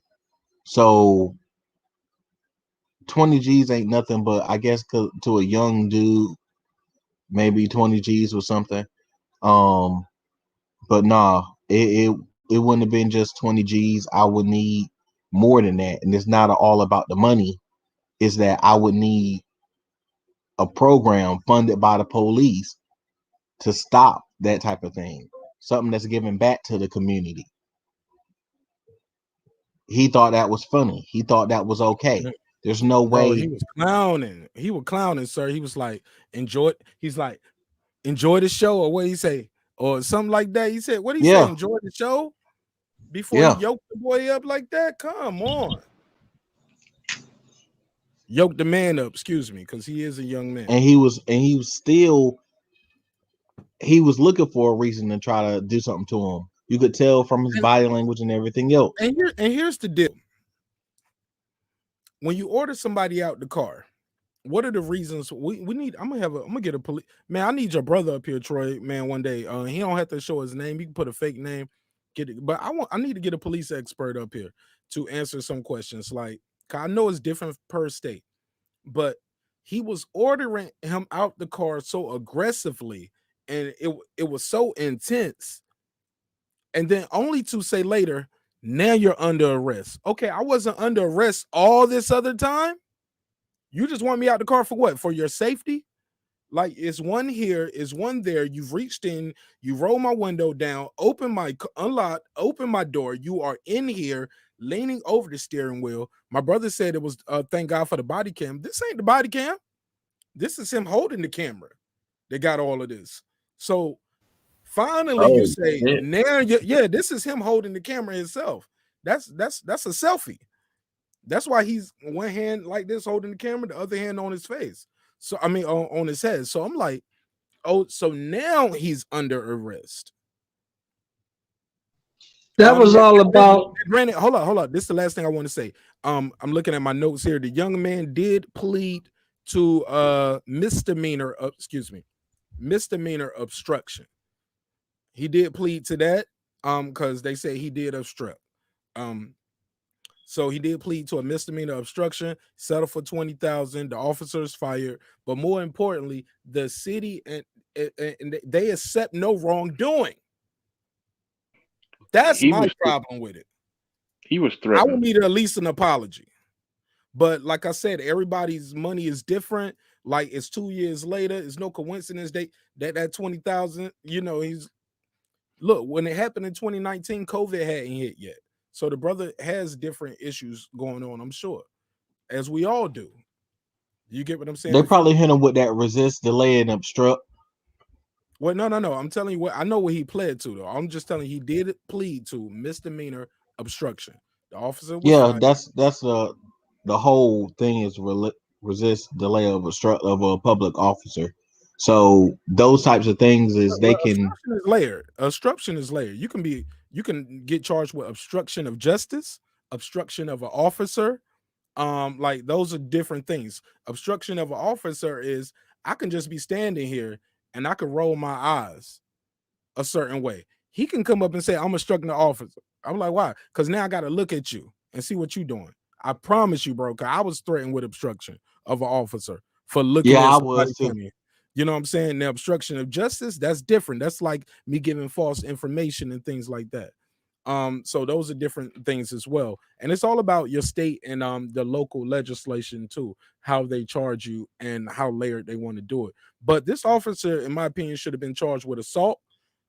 If it was bad, if he was able to get fired for it, okay, he should be charged. That's what I always say. If you got somebody out there where we know you planted drugs on somebody so much that you get fired and we drop his case, okay, we need to press charges on you for possession of cocaine because you had the cocaine. You get what I'm saying? We know for a fact you planted it so much that you're fired, case dropped. Where is his charges at? Because he was the only one here with cocaine. Where did you get the cocaine from? But let me get Shelton in because he's been quiet for a second, and we'll pass it around, get his final take on this as well, and get everybody else final take. Go ahead, Shelton. Yeah, that cop was mad because he told that man to do something, and that man didn't listen to him, and he couldn't believe that you're not gonna listen to me. Don't you know who the fuck I think I am? You're gonna do what I tell you to do, boy. That's what that was all about. That dude's racist, and I guess for this person, for the young brother, his integrity, his integrity, his dignity is worth $20,000.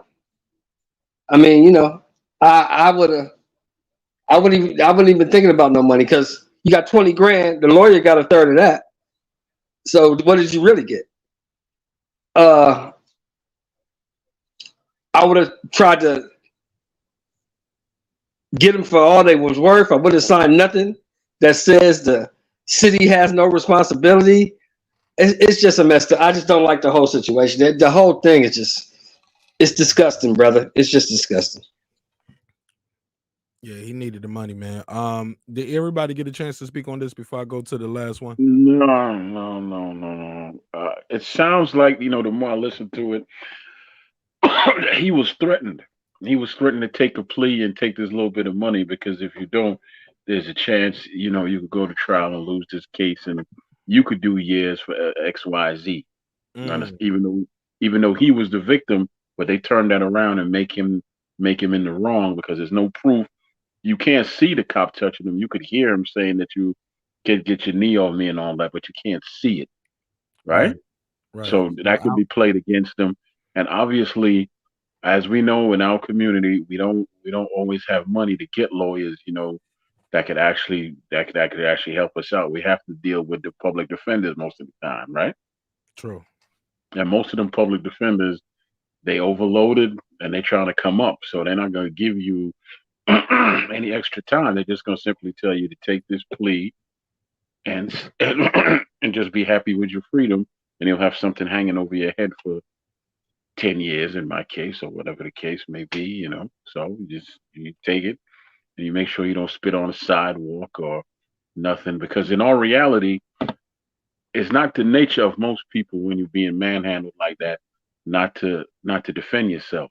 It's really not the nature of most people. It's not to defend yourself, because in all reality, you put me in that situation, I would want to defend myself because I'm a survivor, and they would kill me. I would rather right. Cops escalate these situations, and then they fear for their life. Yeah, because I was having a conversation with my mother talking about something, and she's like, I always worried about you because you calm and everything, but I know that if they kept pushing you would fight back, and then they would end up killing you, baby. That's just how you are. And I'm like, well, yeah, I know.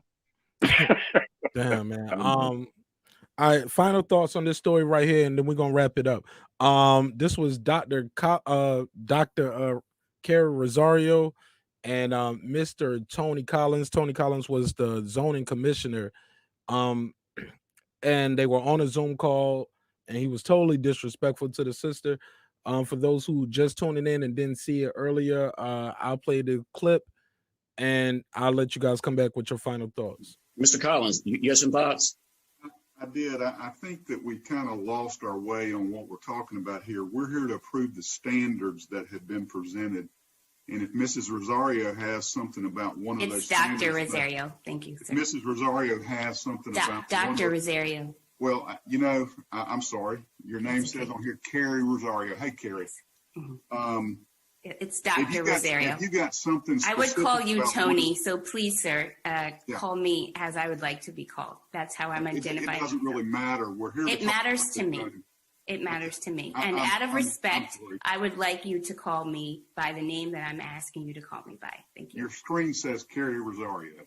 I'm verbalizing my name is Dr. Carrie Rosario.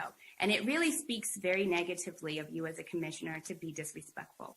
I'm not trying to be disrespectful, but you're negotiating something that happened 4 years ago. We've taken on this function. This is not a zoning function. This is a planning function. And Mr. Chairman, I think that if there's something that she has something specific in these standards. And and from there he tried to move on without just even talking to her anymore. Let me get you guys' final thought on this. Let's go to God Body Sean first. I ain't really got a comment on that, bro. I ain't got no comment on it. It just What shows okay. Still some more bullshit, but yeah. I respect that. Go ahead, Troy. Give me your final thoughts on that. Ain't too much to say. It's clear. You might as well. You don't have to call somebody a nigga to tell them that you think that they're a nigga. There's nothing else to say. What else is there to say? Some would say it was sexism as well. It's not ageism. I don't know. To me, I feel like, in the words of the good doctor here, they asked her, did she think it was sexism or racism? She said both a little. I think it met at the intersection. I also think it was ageism. And also, she's an attractive young lady. She's a young doctor. She's attractive. She's black. She's educated, and she's actually here today to tell you why you shouldn't put your concrete here and cover up our water wells and possibly mess up a possibly great water site with this zoning that you guys doing here. And he just wanted to disrespect her. He wanted to downplay her thoughts. He wanted to minimalize her, um, and thought he was going to be able to do it to her face in front of God in the country, like the other guy said, in my opinion. But I get everybody else final thought on that. I know God Body Sean said he was good. Troy, he's good. Sir Senior Troy, y'all want to give me your final thoughts on that?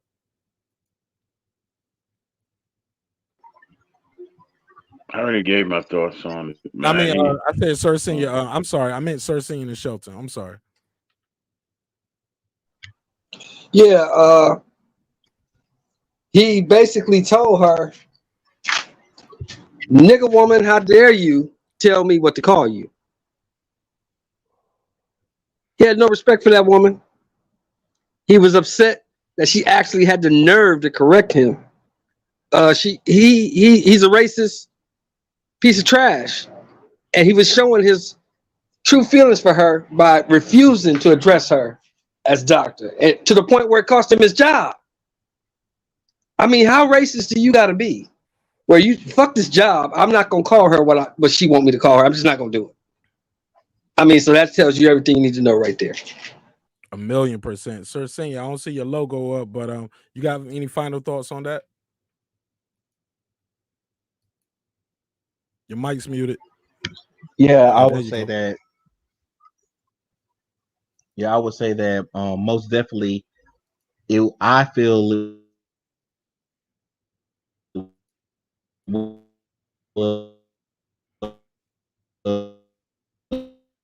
Yeah, man, you breaking up. You breaking up. Can't hear none of that, a brother. little bit her age Hey, and there her. you, Sir Senior. Sir Senior, you breaking up. Try it again.